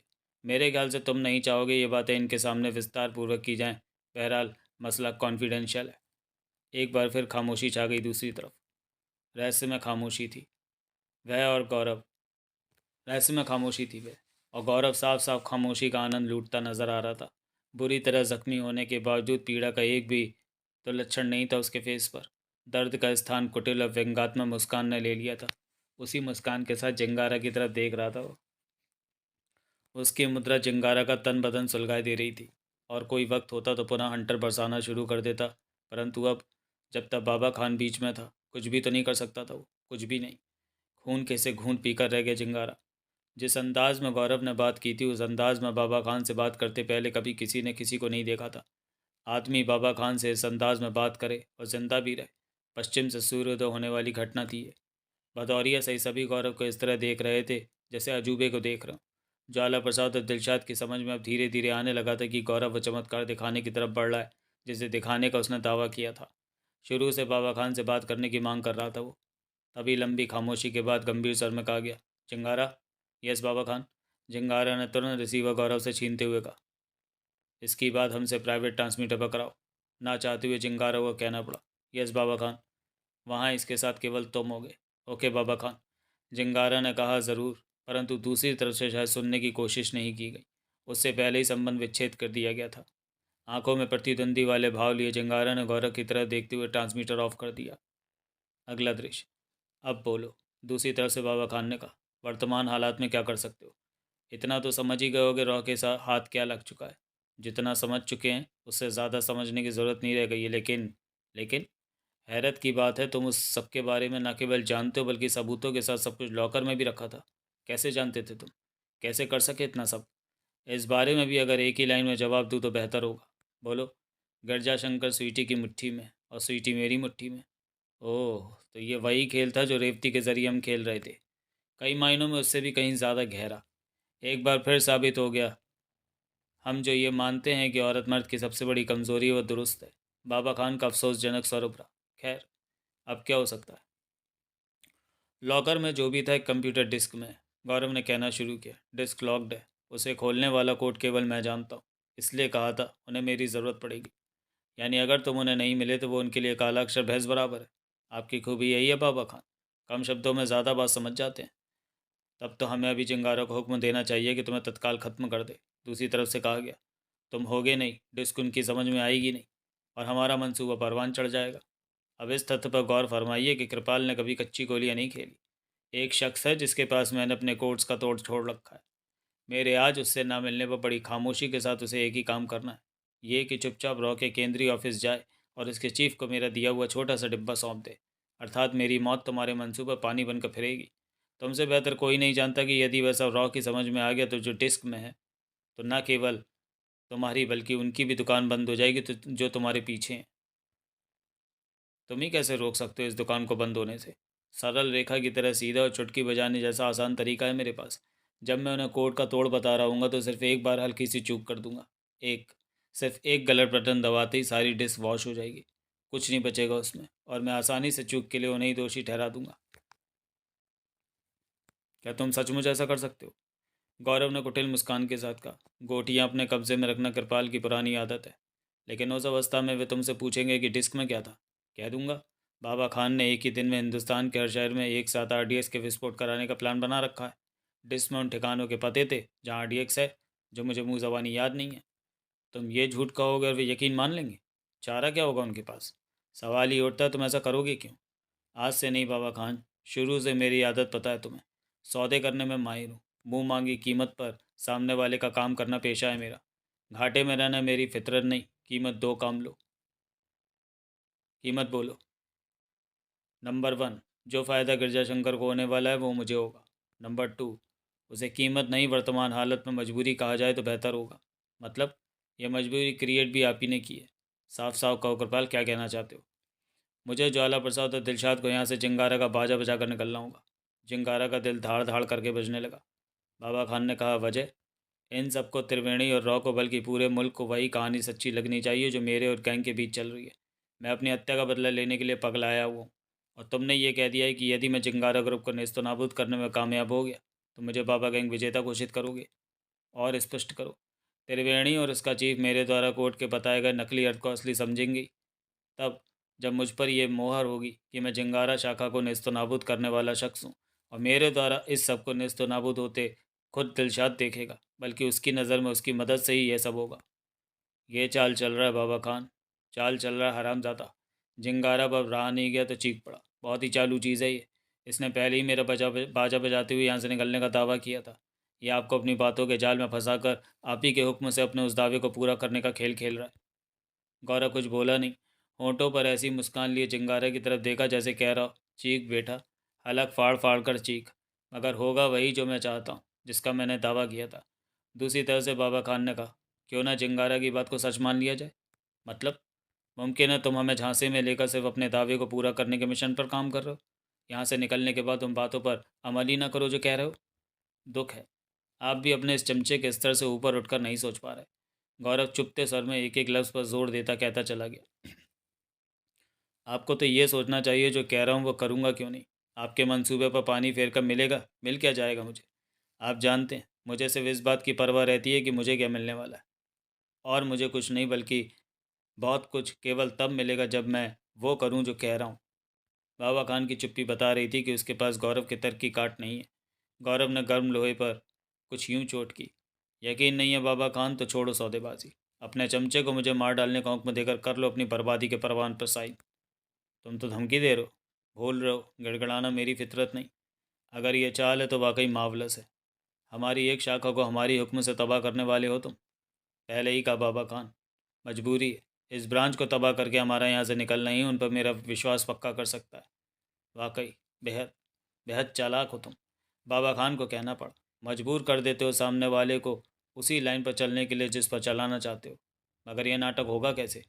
जंगारा जो कहो वो करे जो मैं कहूँ। रिसीवर जंगारा को दो। कामयाबी से लबरेज मुस्कान के साथ गौरव ने रिसीवर जंगारा की तरफ बढ़ा दिया। फक पड़ चुका था जंगारा का चेहरा। रिसीवर हाथ में लेता बोला, यस बाबा खान। यकीन मानो जंगारा, हम ये कहने के लिए मजबूर हैं कि वही करो जो कृपाल चाहता है। बाबा खान? जंगारा कसाई की छुरी के नीचे दबे बकरे बकरे समय में आया। बस यूं समझ लो, मुकम्मल बाबा गैंग को तबाही से बचाने के लिए तुम्हारी कुर्बानी ज़रूरी है। और अगर बाबा गैंग जिंदा रहा तो ये कुर्बानी गैंग के इतिहास में सोने के लफ्ज़ों में लिखी जाएगी। काला पड़ गया जंगारा का चेहरा। गौरव की तरफ देखा तो होंठों पर ऐसी मुस्कान पाई जो जहर बुझे नश्तर की तरह उसके दिलो दिमाग में उतरती चली गई। चीख सा पड़ा वह, काश आप सामने होते बाबा खान, यहाँ होते तो देखते तो सही इस हरामी के होंठों की मुस्कान जो साफ साफ अपनी कामयाबी के गीत गा रही है। हमें उम्मीद नहीं थी चिंगारा तुम जवाब देने में इतनी देर लगाओगे। मैं तैयार हूँ बाबा खान। जंगारा फूट पड़ा। तैयार हूँ इस हरामजादे के हाथों हलाल होने के लिए। हमें यही उम्मीद थी तुमसे, कहने के साथ बाबा खान की तरफ से संबंध विच्छेद कर दिया गया। अवाक मुद्रा में खड़ा रह गया जंगारा। बहुत मरा जा रहा था मेरा चमत्कार देखने को, गौरव ने कहा। देखा? जंगारा इस कदर शौक था कि कुछ कहते न बन पड़ा। सोच तो रहा होगा तू, सोच तो रहा होगा कि ज्वाला प्रसाद के घर से बड़ी शान के साथ किस मुसीबत को उठा लाया था। कुत्ते, और वो बोल जो मुझे करना है। ओके। गौरव ने कंधे उचकाए। बात को यूं समझ। और उसके बाद गौरव ने जो कहा उसे शायद जंगारा ने उतने ध्यान से नहीं सुना होगा जितने ध्यान से त्रिवेणी और रॉ का चीफ सुन रहे थे। त्रिवेणी? अच्छा। रॉ के केंद्रीय ऑफिस में बैठे थे वे, और दोनों के बीच मेज़ पर रखा था वह ट्रांसमीटर जो गौरव के गले में पड़े लॉकेट में छुपे माइक्रोफोन से कनेक्टेड था। अगला दृश्य। बकवास बंद कर। चमत्कार दिखाएगा मुझे? मेरा बाजा बजाता हुआ निकलेगा यहाँ से। ब्लैकमेल करेगा बाबा खान को। खुद उन्हीं से लेगा मेरे ऑर्डर और इस ब्रांच को तबाह करने की परमिशन। ले, ले साले ले, बाबा खान की परमिशन। बार बार यही सब चीखता चिंगारा पहले से भी ज़्यादा बुरी तरह गौरव को मारता उसी दरवाजे से हॉल में दाखिल हुआ जिससे बाहर गया था। वातावरण में गौरव की चीखें गूंज रही थीं। हंटर एक बार फिर उसके जिस्म से खाल नोच रहा था। गनमैन अपने स्थान पर खड़े रहे। ज्वाला प्रसाद और दिलशाद ज्यों के त्यों बंधे हुए थे। पिटता पिटता जब एक बार फिर गौरव फर्श पर गिर गया तो चिंगारा भदौरिया की तरफ पलट कर बोला, तूने सुना भदौरिया? सुना तूने? क्या चाल थी इस हरामजादे के जहन में? किस खुशफहमी का शिकार था ये? क्यों बार बार बाबा खान से बात करने के लिए मरा जा रहा था? क्यों सोचता था कि मेरा बाजा बजाता हुआ शान से निकलेगा यहाँ से? सुन, इसकी समझ में इसके पास बाबा खान की एक कमज़ोर नस थी। सोचता था उसके बेस पर बाबा खान को इस कदर ब्लैकमेल कर सकता है कि वो मेरे पर और इस ब्रांच की कुर्बानी देने के लिए तैयार हो जाएंगे। उनसे सौदा करना चाहे इसने। इस झांसे में लेना चाह बाबा खान को कि अगर वे इसे मेरे मर्डर और इस ब्रांच की तबाही की इजाज़त दे दें तो ये मुकम्मल बाबा गैन को तबाही से बचा लेगा। उस मिशन को परवान चढ़ जाने देगा जो इसके ख्याल से बाबा खान की ज़िंदगी का सबसे अहम मकसद था। बात ठीक भी थी। जो रहस्य से मालूम था, शुरू में तो उसे सुनकर सन्न रह गया बाबा खान। तभी तो उन्होंने इसे बात करने प्राइवेट ट्रांसमीटर पर बुलाया। लेकिन जब इसने कहा बदले में से मेरी जान चाहिए, बर्बादी चाहिए इस ब्रांच की, तो बाबा खान भड़क उठे। बोले, साले, अपनी तरह हराम का बीज समझता है बाबा खान को जो अपने स्वार्थ के खातिर पूरी एक ब्रांच की कुर्बानी दे देगा। भले ही चाहे जो मंसूबा पूरा ना हो, भले ही मुकम्मल बाबा गैंग नेस्त नाबूद हो जाए, मगर हम अपने मुंह से एक ब्रांच को तबाह करने की इजाज़त नहीं देंगे। तब उन्होंने मुझसे कहा, जिंगारा, अंजाम चाहे जो वो हाल बना दे सुअर के इस बीज का कि फिर कभी कोई बाबा खान को ब्लैकमेल करने का ख्वाब तक ना देखे। और बस तुषाराघात हो गया इस कमीने के इरादों पर। धरी की धरी रह गई वह सारी अकड़ जिसके बेस पर हम सबको मार कर यहाँ से निकलने के ख्वाब देखे थे। देख, देख साला गंदी नाली के कीड़े की तरह कैसे गिजगिजा रहा है फर्श पर पड़ा। तुषाराघात तो उसके लफ्ज़ सुनकर ज्वाला प्रसाद पर हुआ, दिलशाद पर हुआ। जिस तरह जिस अंदाज में गौरव ने बाबा खान से बात की थी और जिन्हें सुनकर बाबा खान ने उसे अपने प्राइवेट ट्रांसमीटर पर बुलाया था, उसे देखकर उन्हें लगा था सचमुच गौरव के पास बाबा खान को मजबूर कर देने वाली कोई गोट है। उन्हें पूरी उम्मीद थी गौरव कामयाब होकर लौटेगा, मगर यहाँ तो मामला ही उल्टा था। जिंगारा के शब्दों से जाहिर था गोट तो थी गौरव के पास, परंतु बाबा खान उसमें आया नहीं। वो फैसला नहीं लिया उसने जो गौरव समझता था। और अंजाम, अंजाम सामने था। दूर दूर तक बचाव को कोई रास्ता नज़र नहीं आ रहा था। भदौरिया ने कहा, मैं तो इसे बेवकूफ़ ही कहूँगा जंगारा साहब। इसे सोचना चाहिए था। जिस गैंग का प्यादा तक अपने स्वार्थ की खातिर गैंग को नुकसान पहुँचाने वाला काम नहीं कर सकता, उस गैंग का चीफ खुद बाबा खान भला किसी के नुकसान के डर से अपनी पूरी एक ब्रांच को तबाह करने की इजाज़त कैसे दे सकता है? यही तो यही तो नहीं समझ सका ये मरदूत। कहने के साथ जिंगारा ने हाथ में दबा हंटर एक बार फिर फर्श पर पड़े गौरव के जिस्म पर मारा। मगर मानो बिजली सी कौंध गई इस बार। चीख गौरव की जगह चिंगारा के हलक से निकली। एक ही झटके में गौरव के जिस्म पर जा गिरा वे। और ये वो झटका था जो अचानक गौरव ने हंटर पकड़ कर दिया। इससे पूर्व कि कोई कुछ समझ पाता, गौरव ने जिंगारा के होल्स्टर से उसका रिवॉल्वर निकाला, उसी की कनपट्टी पर रखकर गरजा। किसी भी तरफ से बाल बराबर हरकत हुई तो चिंगारा खलास। पलक झपकते ही दृश्य बदल गया। गनमैन्स की गनें सीधी हुई। नहीं, भदौरिया दोनों ऊपर उठाकर चीखा, कोई गोली नहीं चलाएगा। जो जहाँ जिस पोज में था उसी में ठहर गया। बेवकूफ़ी मत करो भदौरिया, चिंगारा चीखा। सबक सिखाओ इसे, मेरी जान की कोई कीमत नहीं है। थाए! भदौरिया का रिवॉल्वर गरजा। गोली लपकी गौरव की तरफ ही थी, परंतु ऐन वक्त पर अपने सामने चिंगारा को उड़ा दिया उसने। चिंगारा के अलग से चीख निकली। गोली उसके सीने में लगी थी। हकबकाया भदौरिया अभी तक उसी तरफ देख रहा था कि गौरव ने चिंगारा की लाश पूरी ताकत से उस पर खींच मारी। हड़बड़ाकर भदौरिया ने एक और फायर किया। गोली चिंगारा की उस लाश में जा धंसी, जिससे उलझता अगले ही पल वह फर्श पर गिरा। उठने की कोशिश कर ही रहा था कि गौरव के रिवॉल्वर से चली गोली भेजा भेजा खा गई। उधर गनमैन्स की समझ में जैसे ही ये आया कि खेल बिगड़ गया, अंधाधुंध फायरिंग शुरू कर दी। गौरव फर्श पर लेट चुका था। दिलशाद ने पिलर की बैक में और ज्वाला प्रसाद ने काउंटर के पीछे जंप लगाई थी। कुछ देर बाद दिलशाद के हाथ में भी एक गन थी और ज्वाला प्रसाद के भी। अब दोनों तरफ से बाकायदा मोर्चाबंदी करके फायरिंग की जा रही थी। काउंटर के पीछे छुपे ज्वाला प्रसाद की कोशिश ट्रांसमीटर पर पुलिस के ट्रांसमीटर की फ्रिक्वेंसी कैच करना था। चिंगारा और भदौरिया की मौत के कारण गैंग के गनमैन्स का मनोबल टूट चुका था। फिर भी मुकाबला तो कर ही रहे थे वे। अपनी कोशिश में कामयाब होते ही ज्वाला प्रसाद ने रिसीवर पे कहा, गिरधारी लाल, ज्वाला प्रसाद बोल रहे हैं। होटल जन्नत के बेसमेंट में जिंगार और भदौरिया मारे जा चुके हैं। जंग जारी है। बगैर कोई परवाह करे जल्द से जल्द होटल पर रेड डालो। ओके ओके सर, दूसरी तरफ से कहा गया। ट्रांसमीटर ऑफ करते ज्वाला प्रसाद ने एक और गनमैन को लुढ़का दिया। अगला दृश्य, दिल्ली स्थित रॉ का केंद्रीय कार्यालय, चीफ का साउंड प्रूफ ऑफिस। दिलशाद के साथ उसमें दाखिल होते ही गौरव की नज़र त्रिवेणी पर पड़ी। चाय कुटा वो। उधर तुम कामयाब मोहतरमा, इधर हम कामयाब। कहाँ है लॉकर से निकला मेरा सामान? कृपाल, त्रिवेणी ने गंभीर स्वर में चमचमाती मेज़ के उस तरफ बैठे शख्स की तरफ इशारा किया। यह हमारे चीफ हैं। झटका सा लगा गौरव को। गंभीर हो गया, बोला, सॉरी सर। 55 के आसपास की उम्र का वह शख्स हौले से मुस्कुराया। उसके सिर पर नाम मात्र को बाल थे। गुलाबी रंग का वह आकर्षक व्यक्ति था। आंखों पर सुनहरे फ्रेम का चश्मा लगाए बहुत ही प्रभावशाली नजर आता था वो। उंगलियां अंगूठियों से सजी थी। बोला, बैठो। गौरव खामोशी के साथ त्रिवेणी की बगल वाली सीट पर बैठ गया। तुम भी बैठो दिल साहब। वह त्रिवेणी के बाएं बैठ गया। चीफ ने गौरव से कहा, तुम्हारे द्वारा जंगारा शाखा को तबाह करने के किस्से देश भर के अखबारों में छप चुके हैं। रेडियो टीवी का हर चैनल बार बार विस्तार से सब कुछ बता रहा है। इसके बावजूद तुम्हारे मुंह से सुनना चाहेंगे। कैसे कर सके ये सब? पहले दिलशाद मियाँ बताएं इन्होंने क्या देखा तो बेहतर होगा। ओके, तुम बताओ दिलशाद। दिलशाद ने विस्तार पूर्वक वह बता दिया जो उसे पता था। उसके चुप होते ही गौरव ने कहा, हालांकि दिलशाद ने ईमानदारी से वह बताया जो देखा और जानता था, मगर सच्चाई ये है कि सच्चाई ये नहीं है। मतलब? चीफ ने सब कुछ मालूम होने के बावजूद चौंकने की एक्टिंग की। गौरव के होंठों पर ऐसी मुस्कान उभरी जैसे दुनिया का सबसे बड़ा रहस्य खुलने जा रहा हो। असल में दिलशाद के सामने हुआ सारा ड्रामा नकली था। इसे ज्वाला प्रसाद, भदौरिया और गनमैन्स को बेवकूफ़ बनाने के लिए किया गया था। वो सब हकीकत ये है कि मेरे द्वारा जिंगारा का हंटर पकड़कर खींचना, उसका मेरे ऊपर आ गिरना, मेरे द्वारा हॉलस्टर से रिवॉल्वर निकालकर उसे कत्ल करना और यहाँ तक कि उसे भदौरिया की गोली का शिकार बनाना एक नाटक था। ड्रामा तो जो पहले ही मेरे और उसके बीच तय हो चुका था। क्या बात कर रहे हो कृपाल? त्रिवेणी पूरी तरह चौंकी हुई नजर आई। ड्रामा कैसे हो सकता है वह सब? भला अपनी ही मौत का ड्रामा कैसे रच सकता है कोई? रच सकता है मोहतरमा। बाबा खान का हुक्म हो तो उसका हर प्यादा प्यादा ये ड्रामा रच सकता है। दिलशाद तो हैरान था ही। उसी मुद्रा में चीफ ने भी कहा, क्या बात कर रहे हो मिस्टर कृपाल? झमेला कुछ समझ में नहीं आ रहा। भला खुद बाबा खान अपने किसी आदमी को ऐसा ऑर्डर क्यों देगा? क्योंकि मेरे पास गोटी ऐसी थी। साफ नज़र आ रहा था गौरव उन लोगों को हैरान करके खुश है। वो चमत्कार हो नहीं था जिसका दावा मैंने दिलशाद और ज्वाला प्रसाद के सामने किया था। चमत्कार हुआ। अपनी बातों के झांसे में लेकर मैंने मजबूर कर दिया बाबा खान को। अपनी ज़िंदगी के सबसे अहम मकसद को पूरा करने और मुकम्मल गैंग को तबाही से बचाने की ललक से बंदे बाबा खान को एक ब्रांच की कुर्बानी देनी पड़ी। हमारी समझ में कुछ नहीं आ रहा। खुलकर बताओ सारी बातें।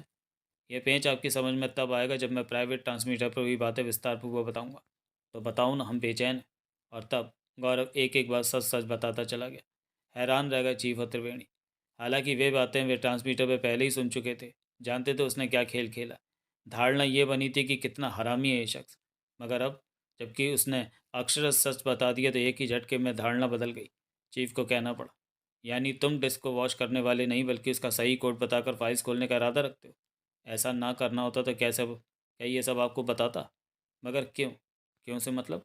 जैसा कि तुमने बाबा खान से कहा, तुम्हारा फ़ायदा हमारा नहीं उसका साथ देने में। मुस्कुरा उठा गौरव।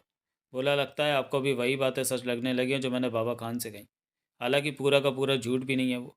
मैंने सच में झूठ का मिश्रण करके अपने हक में इस्तेमाल किया। यह सच है कि मुझे शुरू से रिस्ट वॉच की तलाश थी, मगर यह भी सच है कि मेरा लक्ष्य आज भी अपने हत्यारों से बदला लेना। यह भी सच है कि मैं एक स्वार्थी आदमी हूँ, सबसे पहले अपना फ़ायदा देखता हूँ। मगर यह भी उतना ही बड़ा सच है कि मैं वो नहीं होने देना चाहता जो बाबा खान गिरजा शंकर के कंधे पर बंदूक रखकर करना चाहता है। हर आदमी की बदकारियों की एक सीमा होती है चीफ साहब। नहायत ही घटिया आदमी हूँ मैं, लेकिन वो काम गले से नहीं उतरा जो बाबा खान होम मिनिस्टर के नाते कराना चाहता था। वो चेंज ही मेरी हत्या का कारण बना। फिर ये काम जो गिरजा शंकर से कराने के ख्वाब देख रहा है, ये काम तो पहले काम से कई गुना ज़्यादा विस्फोटक है। नहीं, मैं किसी हालत में षड्यंत्र को परवार नहीं चढ़ने दूंगा। षड्यंत्र है क्या, और तुम्हें इसके बारे में कैसे पता लगा? ज्वाला प्रसाद को ब्लैकमेल करते करते मेरी नज़र स्वीटी पे पड़ी। वह एम और वी टीवी से प्रभावित एक अत्याधुनिक लड़की है। किसी को शरीर सौंप देना उसके लिए हिंदुस्तानी लड़कियों की तरह अपना सबसे कीमती गहना गंवा देना नहीं, बल्कि कुदरत द्वारा बख्शी गई नियामत का मज़ा लूटना है। ऐसी लड़कियों की तलाश मुझे हमेशा रही है, अपने लिए भी और अपने काम के लिए भी। मैंने उसे फंसा लिया, जो ज़रा भी मुश्किल नहीं था। फिर उसे स्मैक का आदी बनाया, जो शुरू में उसके लिए नया अनुभव था। जब स्मैक के कारण मेरी मुट्ठी में कैद हो गई तो गिरजा शंकर शुक्ला के पीछे लगाया। कहने के साथ उसने दिलशाद की तरफ देखा और बात जारी रखी। मेरा अनुभव है, आदमी बाहर से भले ही चाहे जितना संत बने, परंतु अंदर से हमेशा लड़की का ख्वाहिशमंद होता है। ना भी हो तो जब स्वीटी जैसी खूबसूरत लड़की खुद को परोसती है तो ठुकरा नहीं पाता। शुक्ला के पीछे स्वीटी को लगाने के पीछे मेरा मकसद या कुछ ऐसे फ़ोटोग्राफ्स तैयार करना जिनके बूते पर शुक्ला को ब्लैकमेल करके पॉलिटिकल फ़ायदा उठा सकूं। मगर वहाँ तो मामला मेरी सोचों से कुछ ज़्यादा ही गहरा निकला। शुक्ला स्वीटी का शरीर ही नहीं भोगने लगा, बल्कि दीवाना हो गया उसका। दीवानगी में ऐसी ऐसी बातें बताने लगा कि उसने स्वीटी के मुंह से सुनकर मेरा दिमाग चकरा उठा, सिर भिन्ना गया। तब मैंने स्वीटी से उन बातों के सबूत इकट्ठे करने को कहा। सबूत इकट्ठे होने लगे, उन्हें एक जगह करके डिस्क में भरा और डिस्क लॉकर में रख दी। अब मैं उस सही समय का इंतज़ार कर रहा था जब देश के सामने एक भयंकर षड्यंत्र का पर्दाफाश करके खुद चीफ मिनिस्टर बन सकूं। मगर सही समय आने से पूर्व भी बाबा खान ने मेरा क्रियाक्रम कर दिया। मर्डर का कारण केवल ये था कि जो मैंने रेवती को बताया था, लॉकर में रखे सामान की भनक नहीं थी उसे। और फिर जाने किस चमत्कार के तहत मैं वापस आ गया। उसके बाद जो हुआ सब आपके सामने। षड्यंत्र आखिर है क्या? एक बार फिर मुस्कुरा उठा गौरव। बोला, डिस्क को कंप्यूटर में डालकर देखा तो होगा आपने। अभी भी इसमें पड़ी है। चीफ ने मेज़ पर रखे कंप्यूटर की तरफ इशारा किया। जब से त्रिवेणी यहाँ पहुंची है तब से ही उसे खोलने का प्रयास कर रहे हैं। खुली? गौरव ने व्यंग्यपूर्वक पूछा। नहीं, त्रिवेणी ने कहा, खुलेगी भी नहीं। मैंने पहले ही कहा था। अजीब सी इबारत लिखी आ रही है, चीफ ने कहा। कोई मतलब समझ नहीं आ रहा उसका। कोड मैंने बनाया चीफ साहब, केवल 8वीं तक पढ़े आदमी ने। गौरव की मुस्कान गहरी होती चली गई। उस इबारत का मतलब आप जैसे पढ़े लिखे लोगों की समझ में लाख सिर खपाने के बावजूद नहीं आएगा। त्रिवेणी ने कहा, अब तो तुम हो हमारे पास। कीजिए कंप्यूटर चालू, अभी आप सबके सामने एक विस्फोटक प्लान खोलता हूँ। चीफ ने कंप्यूटर ऑन किया, कई बटन दबाए। स्क्रीन पर हिंदी में लिखा आया, मरघट पर कमल, पनघट पर हवन, सरपट चल, बनकर धवल, रहकर सबल। बस, त्रिवेणी ने कहा, चाहे जो बटन दबाते रहो यही लिखा आता रहता है, बात आगे नहीं बढ़ती। आ ई वाली किताब चाहिए। तो प्राइमरी की किताब? त्रिवेणी चौकी, उससे क्या होगा? लाओ तो सही किताब, जादू करके दिखाऊंगा। गौरव उन्हें छकाकर खुश था। चीफ ने इंटरकॉम पर किसी को किताब लाने का हुक्म दिया। 10 मिनट के अंदर हिंदी अक्षरमाला नामक पतली सी किताब रॉ के चीफ की मेज़ पर पड़ी थी। गौरव ने पेन मांगा। चीफ ने अपनी जेब से निकाल कर दे दिया। गौरव ने किताब का वह पृष्ठ खोला जिस पर सभी अक्षर अर्थात स्वर और व्यंजन लिखे हुए थे। गौरव ने उस खाने में एक लिखा जिसमें आ लिखा हुआ था। आ वाले खाने में 2, ई वाले खाने में 3, इस तरह श्रा वाले खाने तक अंक लिखता चला गया। कुल गिनती 52 तक पहुंची। अब किताब के उस पृष्ठ की स्थिति निम्न थी, ये आप देख लीजिए। दिलशाद गौरव के इस खोल को देखकर हैरान था। आंखों में ढेर सारी दिलचस्पियां लिए हुए कागज़ को देख रहा था, जबकि गौरव को वह कारस्तानी करते देखकर चीफ और त्रिवेणी की नज़रें मिली। होठों पर मुस्कान थी, आंखों ही आंखों में ढेर सारी बातें हो गई उनमें। कागज़ तैयार करने के बाद गौरव ने कहा, अब मैं लॉक खोलने के लिए तैयार हूँ। तो खोलो ना। चीफ ने अपने चेहरे पर हैरानगी लाते हुए कहा, हम बेचैन हैं। कोई भी लॉक तब तक पहेली बना रहता है जब तक उसकी चाबी नहीं मिलती। और चाबी मिलते ही पहेली इस तरह सुलझ जाती है जैसे कभी थी ही नहीं। कहने के साथ गौरव ने कीबोर्ड अपनी तरफ सरका लिया और तेजी से दो बटनों पर उंगली मारी। स्क्रीन पर मौजूद मरचट मरचट नहीं मरघट मरघट शब्द के प्रथम अक्षर अर्थात माँ की जगह 8 लिखा नजर आने लगा। क्षणिक अंतराल से उसने पुनः दो अलग अलग बटनों पर उंगलियां चलाई तो मरघट के दूसरे अक्षर यानी रा के स्थान पर 40 लिखा नजर आने लगा। अब चार्ट को देखने के साथ उसकी उंगलियां तेजी से कीबोर्ड पर थिरकने लगी। स्क्रीन पर घा की जगह 17 और टा की जगह 24 लिखा नजर आने लगा। कहने का मतलब यह है कि वह प्रत्येक अक्षर को चार्ट के मुताबिक अंकों में बदलने लगा, और जब सभी अक्षरों को अंकों में बदल चुका तो स्क्रीन पर ना समझ में आने वाली इबारत की जगह लिखा था 38 40 17 24। ये आप पढ़ लीजिएगा। अब गौरव ने कीबोर्ड के इस्तेमाल से हर अंक के बीच प्लस का निशान फंसाना शुरू किया। यह काम पूरा होने के बाद स्थिति निम्न हो गई। इसके बाद उसने इक्वल वाला निशान वाला बटन दबाया। स्क्रीन पर 248 लिखा आया। फिर उसने इन तीन अंकों के बीच में भी प्लस का निशान फंसाया। स्थिति 2+2+4+8 हो गई। पुनः इक्वल निशान दबाने पर 14 लिखा रह गया। अब उसने इनके बीच भी प्लस फंसाया और इक्वल निशान दबा दिया। स्क्रीन का पेड़ 5 लिखा रह गया। गौरव ने चार्ट देखा, 5 वाले खाने में ऊ लिखा था। उसने ऊ वाला बटन दबाया और ये बटन दबते ही स्क्रीन पर ओपन लिखा नज़र आने लगा। 4 सेकंड बाद स्क्रीन पर एक फ़ोटो उभरा। इस फोटो में गिरजाशंकर और स्वीटी पूरी तरह नग्न अवस्था में संभोगरत नजर आ रहे थे। गौरव ने कहा, देख रहे हैं आप, फाइल खुल चुकी है। अब जैसे जैसे इस फाइल के पन्ने उल्टे जाएंगे एक विस्फोटक संसार सामने आता चला जाएगा। एक ऐसा बम जो भारत के टुकड़े कर देता। बात चीफ ने पूरी की। बुरी तरह चौंका गौरव। हैरानगी के साथ उनकी तरफ देखता बोला, क्या मतलब? अभी आप ऐसा कैसे कह सकते हैं? क्योंकि पूरी फाइल देख चुके हैं। गौरव इस तरह उछल पड़ा जैसे अचानक कुर्सी गर्म तवे में तब्दील हो गई हो। आश्चर्य के साथ त्रिवेणी की तरफ देखा और उसके फेस पर नज़र पड़ते ही भौचक्का रह गया। त्रिवेणी के होठों पर थिरक रही मुस्कान बता रही थी कि वह भी वही कहना चाहती है जो जुग कह रहा था।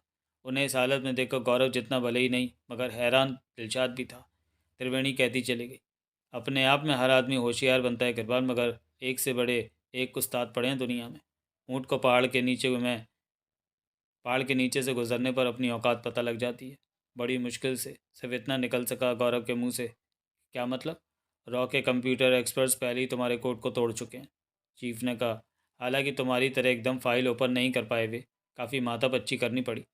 कभी कुछ प्रयोग करके देखा गया, कभी कुछ। लंबी जद्दोजहद के बाद अंततः कामयाब हो ही गए। अगर ये कहें तो गलत ना होगा कि वे तनख्वाही इस बात की पाते हैं। कोई भी कोर्ट इन्हें परेशान कर सकता है, परास्त नहीं। अगर ये सच है तो बताओ आगे क्या डिस्क में? गिरजाशंकर शुक्ला और बाबा खान के संबंधों का सबूतों के साथ खुलासा है। जो सबूत इसमें है वे पुख्ता तौर पर यह साबित करते हैं कि गिरजाशंकर बाबा खान के इशारे पर 19 नवंबर को इस स्टेट को अलग देश साबित करने वाला है, जिसका इज्जत चीफ मिनिस्टर है। डिस्क में छोटे मोटे उन 20 देशों के लेटर्स की फ़ोटो कॉपियाँ जिनके ज़रिए गिरजाशंकर द्वारा अलग देश की घोषणा होते ही उसे मान्यता दे दी जाएगी। इसके अलावा इस बात के भी पुख्ता प्रमाण है कि बाबा खान आईएसआई का एजेंट है, अर्थात उसके द्वारा की जा रही प्रत्येक गतिविधि पाकिस्तान की साजिश है। ऐसा लगा जैसे मारे आश्चर्य के गौरव के दिमाग की नज़र फट जाएंगी। जो शख्स कुछ देर पहले चीफ और त्रिवेणी को अपनी समझ में हैरान करके बल्लियों उछल रहा था, वह इस वक्त उन्हें इस तरह देख रहा था जैसे किसी और ग्रह से आए हुए मानव हो। उसके मुंह से बोल नहीं फूट रहा था। जबकि दिलशाद ने कहा, सर, कम से कम मुझे तो दिखाइए डिस्क में क्या है। देख कर क्या करोगे दिलशाद? त्रिवेणी ने कहा। बस यूँ समझो इसके बारे में कृपाल ने जो कहा था अक्षरश सच था। भारत के लिए परमाणु बम से भी कहीं ज़्यादा खतरनाक बम था ये। बल्कि है, कहा जाए तो गलत नहीं होगा। इसमें पुख्ता सबूतों के साथ प्रमाणित किया जाता है कि आने वाले 19 नवंबर को चीफ मिनिस्टर गिरजाशंकर अपने राज्य को भारत से अलग एक देश घोषित करेगा। रातों रात और इतनी तेज़ी से पाकिस्तान के 20 पिट्ठू दोषों के वे लेटर रिलीज़ कर दिए जाएंगे जिनके तहत वे उस नए देश को मान्यता दे चुके होंगे। मान्यता देने वाला 21वां देश पाकिस्तान होगा। ये सब इतनी तेज़ी से और इस तरीके से किया जाने वाला है कि भारत सरकार कुछ नहीं कर सकेगी। गिरजाशंकर को उस नए देश का प्रधानमंत्री घोषित कर दिया जाएगा। देश से एक टुकड़ा अलग कर देने की ये इतनी भयंकर साजिश है जिसकी कोई कल्पना तक नहीं कर सकता। डिस्क में पूरी साजिश के दस्तावेजी प्रमाण मौजूद हैं। अगर आप इसे खोल चुके हैं और इतना सब जान चुके हैं तो मुझसे कसरत क्यों कराई? गौरव ने कहा। चीफ ने कहा, यह जांचने के लिए कि तुम हमसे सच बोल रहे हो या बाबा खान से। दूसरा मकसद ये देखना था कि तुम डिस्क को खोलते हो या वॉश करने की कोशिश करते हो इसे। त्रिवेणी ने कहा, तुम्हारी जानकारी के लिए बता दूं, इस डिस्क की पहले ही कई कॉपियाँ बना ली गई हैं। इसे तुम वॉश भी कर देते तो कोई नुकसान होने वाला नहीं था। इसका मतलब अंतिम समय तक यकीन नहीं किया गया मुझ पर। त्रिवेदी ने बेहिचक कहा। मुकम्मल ट्रेनिंग में हमें यही सिखाया जाता है। और अब? गौरव खुद को नियंत्रित कर चुका था। क्या अब भी आप लोग मुझे शक की निगाह से देख रहे हैं, मिस्टर अग्रवाल? चीफ ने गहरी सांस लेने के बाद कहा, जैसा कि तुम्हारे करेक्टर से जाहिर है और बार बार खुद भी कह चुके हो, कोई बहुत बढ़िया आदमी तुम भी नहीं हो। लेकिन चाहे जिस वजह से किया, जो काम तुमने किया, उसके लिए देश हमेशा तुम्हारा एहसानमंद रहेगा। इतनी बड़ी और ख़तरनाक साजिश के सबूत जुटाकर उन्हें रॉ तक पहुंचाना सचमुच एक महान काम है। कुछ भी सही, मानना पड़ेगा। कम से कम गिरजा शंकर शुक्ला जितने गिरे हुए नहीं हो तुम। ये अलग बात है कि हम कोर्ट को पहले ही तोड़ चुके थे, परंतु हमने देखा तुम पूरी ईमानदारी से देश को तोड़ने वाली इस साजिश को हमारी जानकारी में लाने वाले थे। इसके एवज में तुम्हारे एक नहीं, 1000 गुनाह माफ़ किए जा सकते हैं। मगर सर, दिलशाद ने कहा, देश को टूटने से बचाने के लिए अब हमें करना क्या होगा? इस डिस्क के रहते सब कुछ चुटकी बजाने जितना आसान है। सबसे पहले हम सारा मामला प्रधानमंत्री और राष्ट्रपति के सामने लाकर राज्य सरकार को बर्खास्त कराएंगे। गिरजा शंकर, उसके मंत्रिमंडल के लोग तत्काल गिरफ्तार कर लिए जाएंगे। राष्ट्रद्रोह का मुकदमा चलेगा उन पर। दूसरी तरफ डिस्क में मौजूद सबूतों के बेस पर बाबा खान को आराम से आईएसआई का जासूस साबित करके पनडुब्बी पर एयरफोर्स और नौसेना द्वारा हमला किया जा सकेगा। उन्हें उसे उड़ाने में मिनट्स नहीं, सेकंड्स लगेंगे। 19 नवंबर अभी दूर है। ये दोनों काम कल नहीं तो परसों तक कर लिए जाएंगे। मेरे ख्याल से इतने बखड़े की ज़रूरत नहीं है चीफ साहब, गौरव ने कहा। चीफ चौंका। मतलब? यह काम मैं अकेला कर सकता हूँ? हम समझे नहीं। केवल एक रिमोट बम चाहिए मुझे, इतना शक्तिशाली जो एक ही धमाके में पनडुब्बी को उड़ा सके। पता तो लगे सोच क्या रहे हो तुम। अगला दृश्य। हाँ बोले गुरपाल। अंगूठी से बाबा खान की बारीक आवाज़ निकली। क्या रहा? रहा क्या बाबा खान? बेवकूफ़ तो खुद ही अपने पैरों में कुल्हाड़ी मार बैठे। प्रसन्नता युक्त सर में गौरव कहता चला गया, मेरे पहुंचने से पहले रॉ के कंप्यूटर एक्सपर्ट ने डिस्क के लॉक को खोलने की कोशिश की। बड़े धुरंधर बने थे खुद को। मैंने आपसे कहा ही था, सिर्फ एक बटन गलत दबते ही सारी डिस्क वॉश हो जाएगी। वही हुआ उनकी बेवकूफ़ी से। मुझे खुद गलती करके इल्ज़ाम उन पर थोपने की जहमियत में भी नहीं पड़ना पड़ा। जब मैं पहुंचा तो सिर पकड़े बैठे थे, अपने बाल नोच रहे थे ये साले। चीफ तक छींक रहा था अपने कर्मों को। चीफ भी था वहाँ? उसके ऑफिस में ही तो बैठे थे ये सब। झूठ तो नहीं बोल रहे हो? हल्की शंका व्यक्त की गई। क्या मिलेगा झूठ बोलने से? उन्होंने पूछा होगा डिस्क में क्या था। वही बता दिया जो बताने के लिए आपसे कहा था। उन्होंने पूछा होगा डिस्क कहाँ कहाँ है। पूछा, मगर क्या होना था पूछकर? मैं तो उल्टा चढ़ गया उन पर। कहा, तुम लोगों की बेवकूफ़ी से मेरी सारी मेहनत पर पानी फिर गया। कितनी मुश्किल से जुटाए थे मैंने वे पते। अब क्या मुंह ज़बानी याद रखे मुझे? ऐसे ही याद रहने वाले होते तो डिस्क में क्यों डालता? फड़फड़ा रहे हैं साले। रिक्वेस्ट कर रहे हैं मुझसे कि एक आध पता तो याद करने की कोशिश करूं। अब स्थिति यह है कि उन्हें मालूम है किसी एक ही दिन देश के हर बड़े शहर में मौत का तांडव होगा, मगर कुछ नहीं कर सकते। तड़प सकते हैं केवल। हमारे ख्याल से तुम्हें यह नाटक करते हुए एक आध पता बता देना चाहिए कि याद आ गया है। इससे क्या होगा? हम उस पते पर किलो 2 किलो आरडीएक्स रखवा देंगे। फिर दो बातें होंगी। पहली, तुम पर और विश्वास जम जाएगा उनका। सोचेंगे, याद आते ही कम से कम एक तो सही पता बताया तुमने, अर्थात सच बोल रहे हो और तुम्हारी नीयत में कोई बदनीयती नहीं है। दूसरी, पूरी तरह गलत दिशा में भटक जाएंगे वे। उस तरफ ख्याल तक नहीं जाएगा जो असल में होने वाला है। बात तो ठीक है बाबा खान, ऐसा भी मगर हो जाएगा, लेकिन ऐसा तुम्हें मेरे बारे में सोचना है। तुम्हारे बारे में? सौदा याद है ना? नए देश का प्रधानमंत्री गिरजा शंकर नहीं, मैं बनूंगा। ये भी कोई दोहराने वाली बात है? वो सब तो पहले ही तय हो चुका है। बोल, कहाँ से रहे हो इस वक्त? एक होटल के बाथरूम से। ओके, सिंघानिया से मिलो। वो हेलीकॉप्टर से तुम हमारे पास भेज देगा। वैसे भी अपने वायदे के मुताबिक पनडुब्बी पर सभी शाखा इंचार्ज को बुलाकर समारोह करना है। बाबा गैंग विजेता घोषित करना है तुम्हें। बहरहाल चाहे जैसे सही, झिंगारा ब्रांच को ख़त्म करके दिखा दिया तुमने। कब मिलूँ सिंघानिया से? तुम जानते हो कृपाल, देर हमें पसंद नहीं, फ़ौरन मिलो। ओके बाबा खान, ओके। कहने के बाद उसने अंगूठी रूपी ट्रांसमीटर ऑफ कर दिया। अगला दृश्य। पनडुब्बी पर जश्न का माहौल था। सभी शाखाओं के प्रमुख अहदेदार आए हुए थे। बाबा खान के इशारे पर सभी लोगों ने गौरव का स्वागत एक हीरो की तरह किया। बाबा खान ने बाहें पसार कर उसकी तरफ बढ़ते हुए कहा, हालांकि तुम पहले से जानते हो कृपाल सिंह, लेकिन आज का जश्न एक बार फिर साबित कर देगा कि हम अपने वादे के धनी हैं। आओ, गले लग जाओ हमारे। गौरव ने झुककर उसके चरण स्पर्श किए। अरे अरे, तुम्हारी जगह वहाँ नहीं, यहाँ है। कहने के साथ बाबा खान ने उसे कदमों से उठाकर गले लगा लिया। कान में फुसफुसाया, हम पर एक मेहरबानी करनी होगी तुम्हें। गौरव भी फुसफुसाया, क्या बात कर रहे हो बाबा खान? किसी से ये मत कहना चिंगारा ग्रुप हमारे ऑर्डर से ध्वस्त हुआ। कभी न चूकने वाले गौरव ने फौरन बाबा खान की कमज़ोर नस पर हाथ रखा। इतना तो मैं भी समझता हूँ बाबा खान, इस किस्म की बातों से विद्रोह का खतरा है। दूसरी बात, असल प्लान पर हम एकांत में बात करेंगे। सार्वजनिक रूप से केवल जश्न होगा। गौरव ने धीरे से होके कहा, कहा ज़रूर, परंतु बाबा खान ने उसे सुनने की कोशिश नहीं की। शाबाशी देने वाले अंदाज में उसकी पीठ थपथपाता हुआ अलग हो गया। उसके बाद शुरू हुआ जश्न। बहुत बड़ा हॉल था वो। एक मंच बनाया गया था। सभी ओहदेदार कुर्सियों पर बैठे थे। शराब सर्व की जा रही थी। गौरव को मंच पर बैठाया गया और फिर आया वह वक्त। मंच पर आकर बाबा खान ने कहा, हालांकि कृपाल यादव की तरह हम नेता नहीं है, मगर फिर भी आज के जश्न के बारे में कुछ कहना ज़रूर चाहेंगे। क्षणिक अंतराल के बाद उसने आगे बोलना शुरू किया। ये जश्न शायद दुनिया में अब तक हुए सभी जश्नों से अलग और अनोखा है। पहले कभी किसी ऑर्गेनाइजेशन मुखिया ने उस शख्स के स्वागत में जश्न नहीं रखा होगा जिसने उसकी सबसे बड़ी शाखा को ध्वस्त किया हो। इस जश्न का सबसे बड़ा कारण हमारा वायदा। अहदेदारों ने तालियां बजाईं। बाबा खान ने आगे कहा, सभी लोग मालाएं पहनाकर कृपाल सिंह का अभिनंदन करेंगे, मगर उससे पहले हम चाहेंगे कृपाल अपनी कामयाबी के बारे में दो शब्द ज़रूर कहे। एक बार फिर तालियां बजी। केवल इतना ही कहूँगा, कहते वक्त गौरव के लहजे मजाक का पुट था। बेहद चालाक है बाबा खान। ये जश्न करके इन्होंने खुद को मेरी हिट लिस्ट से निकाल दिया। बाबा खान से ही सभी ठहाके लगा उठे और जश्न उन्हीं ठहाकों से सराबोर होता चला गया। अगला दृश्य। सचमुच, चीफ ने कहा, अजीब किस्म का जश्न मनाया बाबा खान ने। कुछ अलग किस्म का अपराधी है ये, त्रिवेणी बोली। दिलशाद ने कहा, मुझे तो ये ड्रामा भी उसकी कोई साजिश लगती है। वो कैसे? त्रिवेणी ने पूछा। शायद उसे लग गया है कि उसके असली मकसद को कृपाली परवान चढ़ा सकता है, इसलिए चमचागिरी कर रहा है, उसको खुश कर रहा है। ये तो फेवर में है हमारे। अगर वह कृपाल पर विश्वास करता है, बल्कि खुद को इस कदर कृपाल पर डिपेंड पाता है, तो जो काम करने कृपाल गया वो बेहद आसान हो जाएगा। मैं तो कृपाल पर ही भरोसा नहीं कर पा रहा। मतलब, ये शख्स जिसका नाम कृपाल है इतना धूर्त है कि कब क्या कर बैठे कोई नहीं सोच सकता। दिलशाद कहता चला गया। मुमकिन है पट्टा हमें ही था बता रहा हूँ। एक आज़ाद देश का प्रधानमंत्री बनने से बड़ा ग्लैमर ऐसे आदमी के लिए और क्या हो सकता है? संभव है गिरजा शंकर की जगह वही।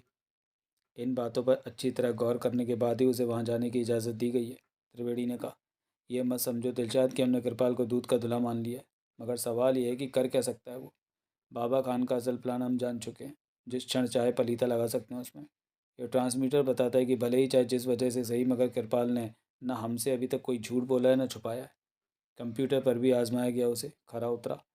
मतलब स्वार्थ उसका चाहे जो हो, लेकिन कर वही रहा है जो हमसे कह रहा है।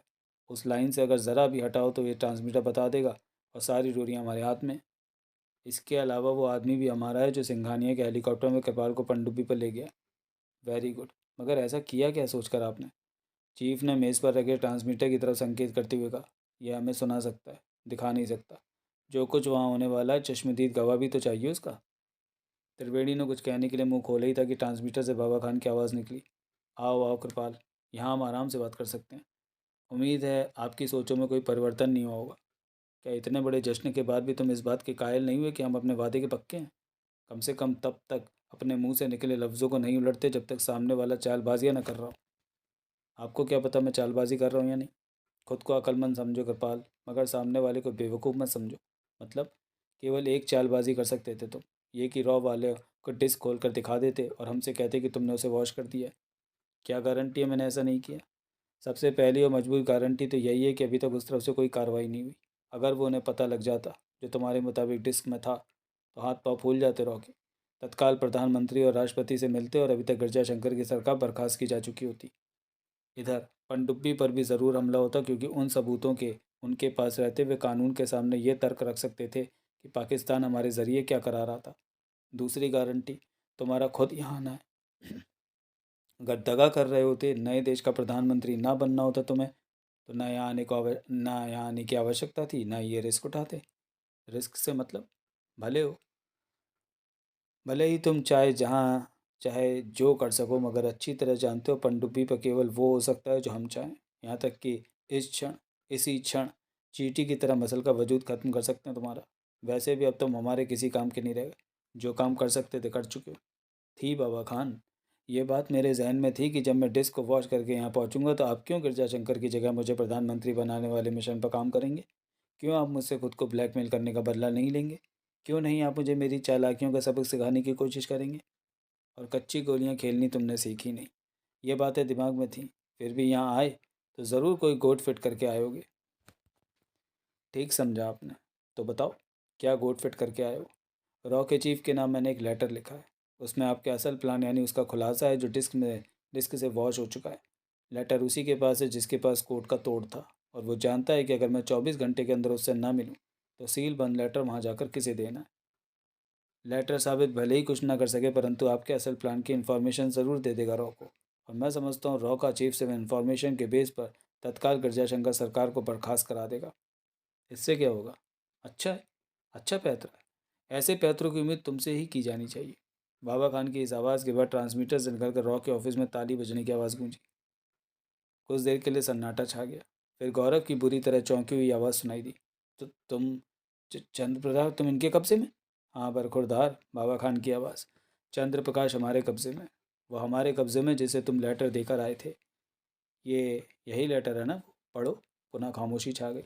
चीफ त्रिवेणी दिलशाद समझ सकते थे कि गौरव के चेहरे पर इस वक्त कैसे भाव होंगे। गौरव का खेल साफ साफ खत्म होता नजर आ रहा था उन्हें। हर बार तुम्हारा ही पैतरा नहीं चलेगा कृपाल सिंह यादव। बाबा खान की आवाज़। हर बार तुम्हारा ही हाथ ऊपर नहीं रह सकता। वैसे भी अगर तुमने हमें जंगारा समझा तो भूल की। बोलो, बोलो अब कौन सा पैतरा है तुम्हारे पास? रॉ के हाथ लगी डिस्क वॉश कर चुके हो। ये लेटर हमारे पास है। वे बेचारे सिर्फ आरडीएस की तलाश में भटकते फिरेंगे, जबकि गिरजा शंकर प्रदेश को देश से अलग कर देगा। बोलो, बोलो अब कौन रोक सकता है हमें अपने मकसद में कामयाब होने से? क्यों नहीं हमें तुमसे खुद को ब्लैकमेल करने का बदला लेना चाहिए? क्यों नहीं जंगारा ब्रांच को ध्वस्त करने वाले की लाश बिछा देनी चाहिए हमें?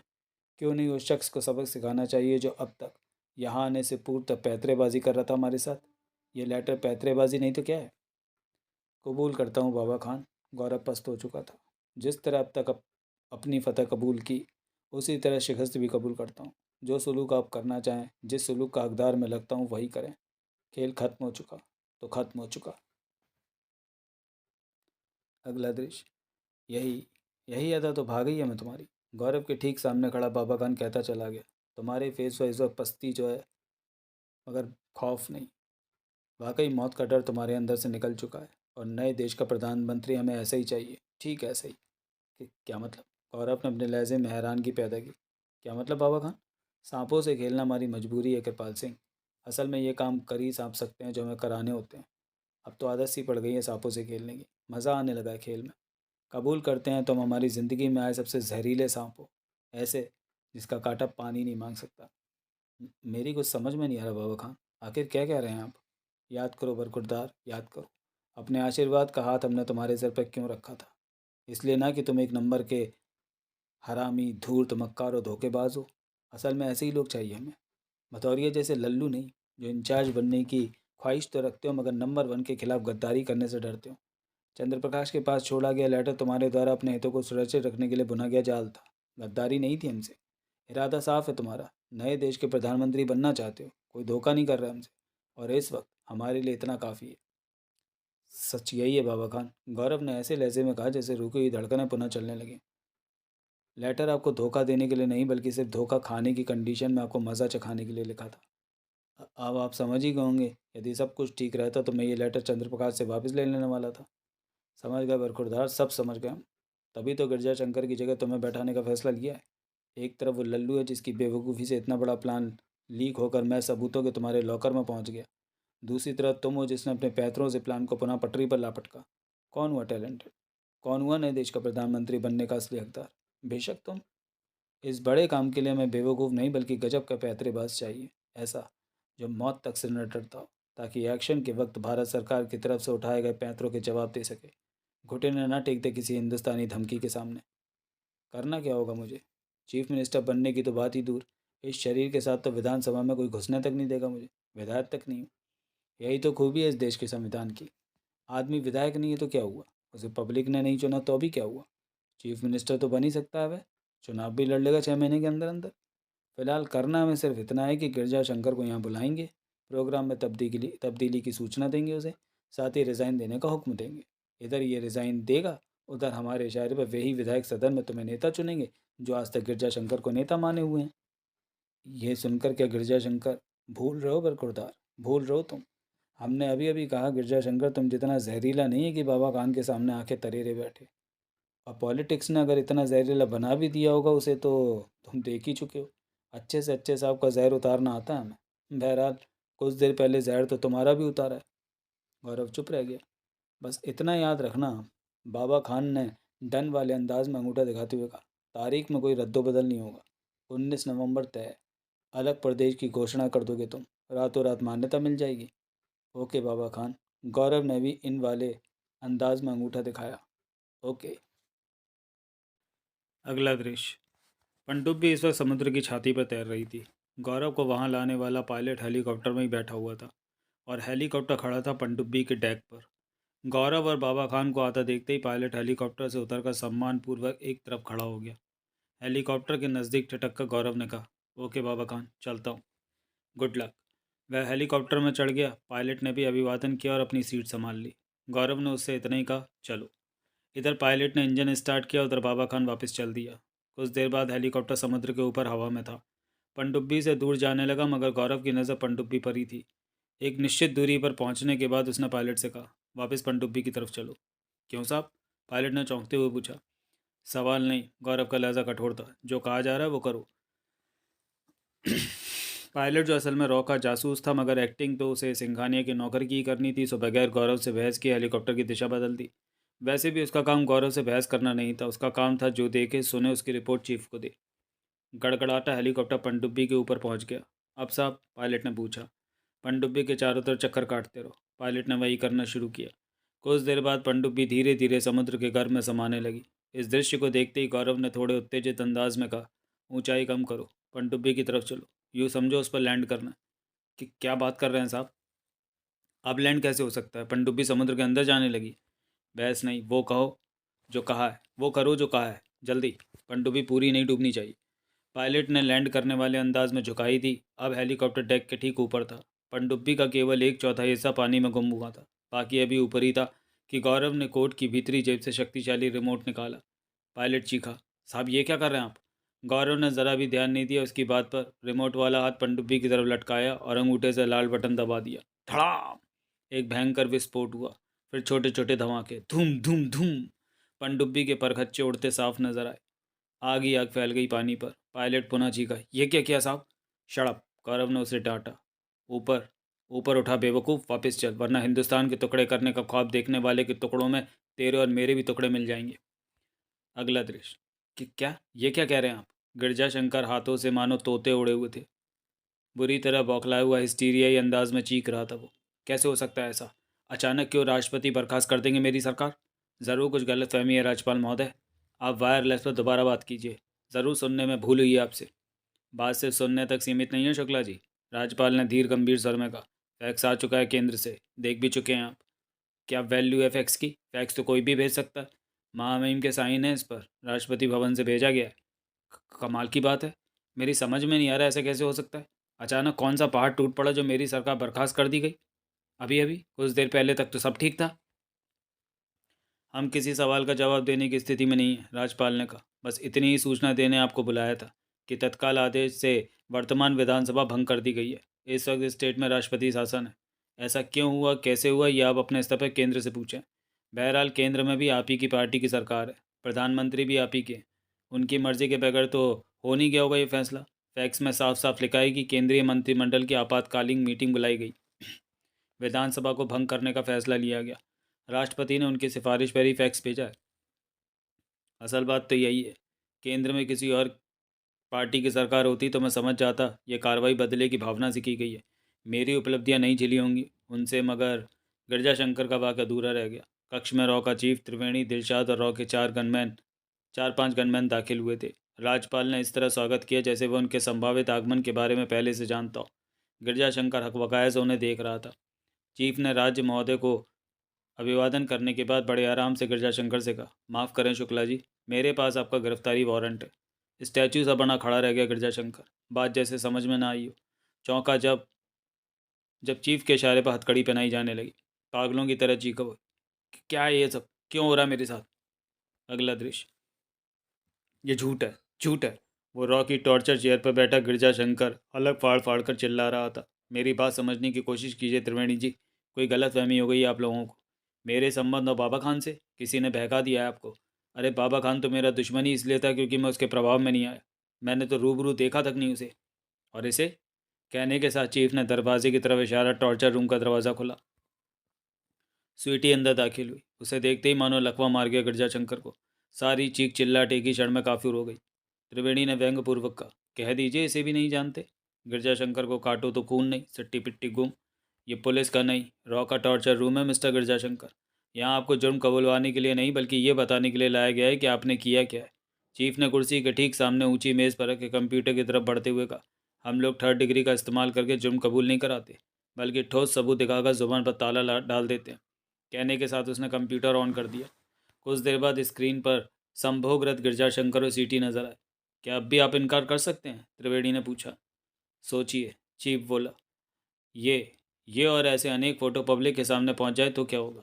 कितने लोगों के नेता रह जाएंगे फिर आप? हमारा देश अमेरिका नहीं है कि व्यभिचारी को राष्ट्रपति बनाए रखे और शान से ये भी कहता फिरे कि मैं दुनिया का सिरमौर हूँ। गिरजाशंकर ने स्वीटी की तरफ देखा। बड़ी मुश्किल से पूछ सका वो, तो तुम्हारा संबंध बाबा खान से था? बाबा खान से इसका नहीं, तुम्हारा संबंध था। गिरजाशंकर, ये झूठ है, बकवास है। कोई फ़ायदा नहीं गिरजा, स्वीटी ने कहा। सब कुछ पता लग चुका है इन्हें। इस डिस्क को मैं देख चुकी हूँ, सभी कुछ है इसमें। वह सभी कुछ जो गायब तो मैं ही करती रही तुम्हारी सेफ से, मगर उस वक्त जानती नहीं थी कि ये सब इतना खतरनाक है। क्या है इस डिस्क में? क्या गायब करती रही थी मेरी सेफ से? चीफ ने कहा। फ़ोटो स्टेट देखना चाहते हो या ओरिजिनल? मतलब? फ़ोटो स्टेट इस कंप्यूटर में, क्योंकि स्वीटी ने जो कुछ गायब किया फ़ोटो स्टेट की शक्ल में किया। ओरिजिनल पेपर उड़ा लेती तो तुम्हें एक ही दिन में पता लग जाता कि चोर पर मोर बैठा हुआ है, और धीरे धीरे पूरा जखीरा तैयार नहीं कर पाती है। ओरिजिनल देखना चाहते हो तो वो भी हमारे पास तुम्हारी सेफ से बरामद की है। मेरी सेफ से? मेरी सेफ से क्या बरामद कर लिया आपने? फांसी का फंदा है तुम्हारा। कहने के साथ चीफ ने दराज से एक फ़ाइल निकाली। पहले भी कह चुके हैं गिरजाशंकर, फिर दोहराते हैं। हम तब तक किसी पर हाथ नहीं डालते जब तक उसे नाक तक फंसाने के सबूत इकट्ठा नहीं कर लेते। गिरफ्तार आप बाद में हुए, ये फ़ाइल पहले बरामद की। वैसे तो डिस्क ही काफ़ी थी, परंतु ओरिजिनल पेपर ओरिजिनल होता है, वो भी वे जो सीधे आपकी सेफ से मिले। हक्का बक्का रह गया गिरजाशंकर। अभी चीफ की तरफ ही देख रहा था कि उस पर झुकती हुई त्रिवेणी ने दांत भींच कर कहा, और ये कागज़ साबित करते हैं कि बाबा खान आईएसआई का एजेंट था। तुम उसके इशारे पर नाच रहे थे। भारत से अपनी स्टेट को अलग देश घोषित करके उससे उसके प्रधानमंत्री बनने वाले थे तुम। 19 नवंबर को होने वाला था ये सब। उनका हर शब्द गिरजाशंकर के दिमाग पर बम बनकर गिर रहा था। अगला दृश्य। सबूत बहुत पुख्ता थे। कोर्ट ने गिरजाशंकर को जेल भेज दिया। आज़ाद भारत के सबसे बड़े और खतरनाक षड्यंत्र का पर्दाफाश हो चुका था। रेडियो, टीवी और अखबार से सभी प्रचार माध्यम बढ़ चढ़कर सूचना दे रहे थे। देश की जनता को बता रहे थे किस तरह बाबा खान आईएसआई का जासूस था और किस तरह उसके फेर में फंसा गिरजाशंकर शुक्ला प्रदेश को देश से अलग करने वाला था। गिरजाशंकर के नाम पर थू थू कर रही थी जनता। धरने प्रदर्शन चल रहे थे। फांसी पर लटकाने की मांग की जा रही थी उसे। और हीरो बन गया था गौरव, वो जो अंदर से कृपाल सिंह यादव था, वो जिसकी बदौलत देश टूटने से बच गया था, और वो जो शरीर बदल कर ना लौटता तो कभी इस षड्यंत्र का पर्दाफाश नहीं हो सकता था। चीफ मिनिस्टर बनने की तैयारी कर रहा था वो। नए चुनाव की घोषणा हो चुकी थी। अपनी अलग पार्टी बना ली थी गौरव ने। हर पार्टी के पिलर्स टूट टूट कर उसकी पार्टी में आ रहे थे। आते भी क्यों नहीं। सबको नज़र आ रहा था कि प्रचंड आंधी चलने वाली है उसके पक्ष में। जनता उसे वोट नहीं देगी तो किसे देगी? जिसने देश को टूटने से बचा लिया। उसे विजयश्री से नहीं नवाजेगी तो किसे नवाजेगी? जिसने बाबा खान जैसे माफिया से देश को मुक्त करा लिया।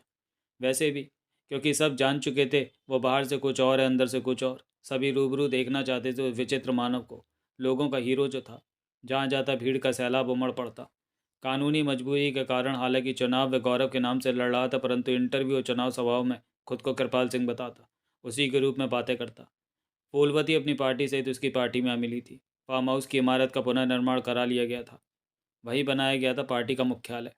भीतरी हिस्से में रेजिडेंस था। वहाँ कृपाराम और शारदा के अलावा शांति स्वरूप लक्ष्मी देवी और शिप्रा भी रह रही थी।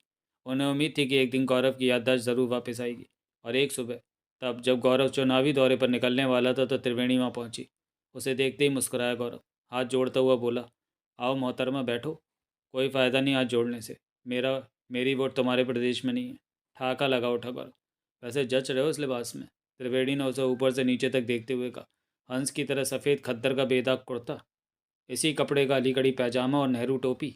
सोच रही हूँ शरीर भले ही बदल गया हो तुम्हारा, मगर पॉलिटिक्स का भूत नहीं उतरा सिर से।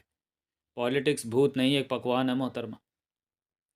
जिस तरह शेर के मुंह अगर आदमी का गोश्त लग जाए तो वो और कुछ नहीं खाता। आदमी का गोश्त चाहिए उसे। आदम खोर बन जाता है। पॉलिटिक्स नाम के पकवान का स्वाद आदमी के गोश्त से कहीं ज़्यादा स्वादिष्ट होता है। एक बार मुंह को लग जाए तो को और कुछ नहीं खाता आदमी। आदम खोर आदमी बन जाता है। और मैं उस स्वाद को चख चुका हूँ। कैसे खा सकता हूँ कुछ और? बहरहाल, कृपाल सिंह यादव हूँ। कहीं यही उद्देश्य तो नहीं था तुम्हारा? मतलब चीफ मिनिस्टर बनना?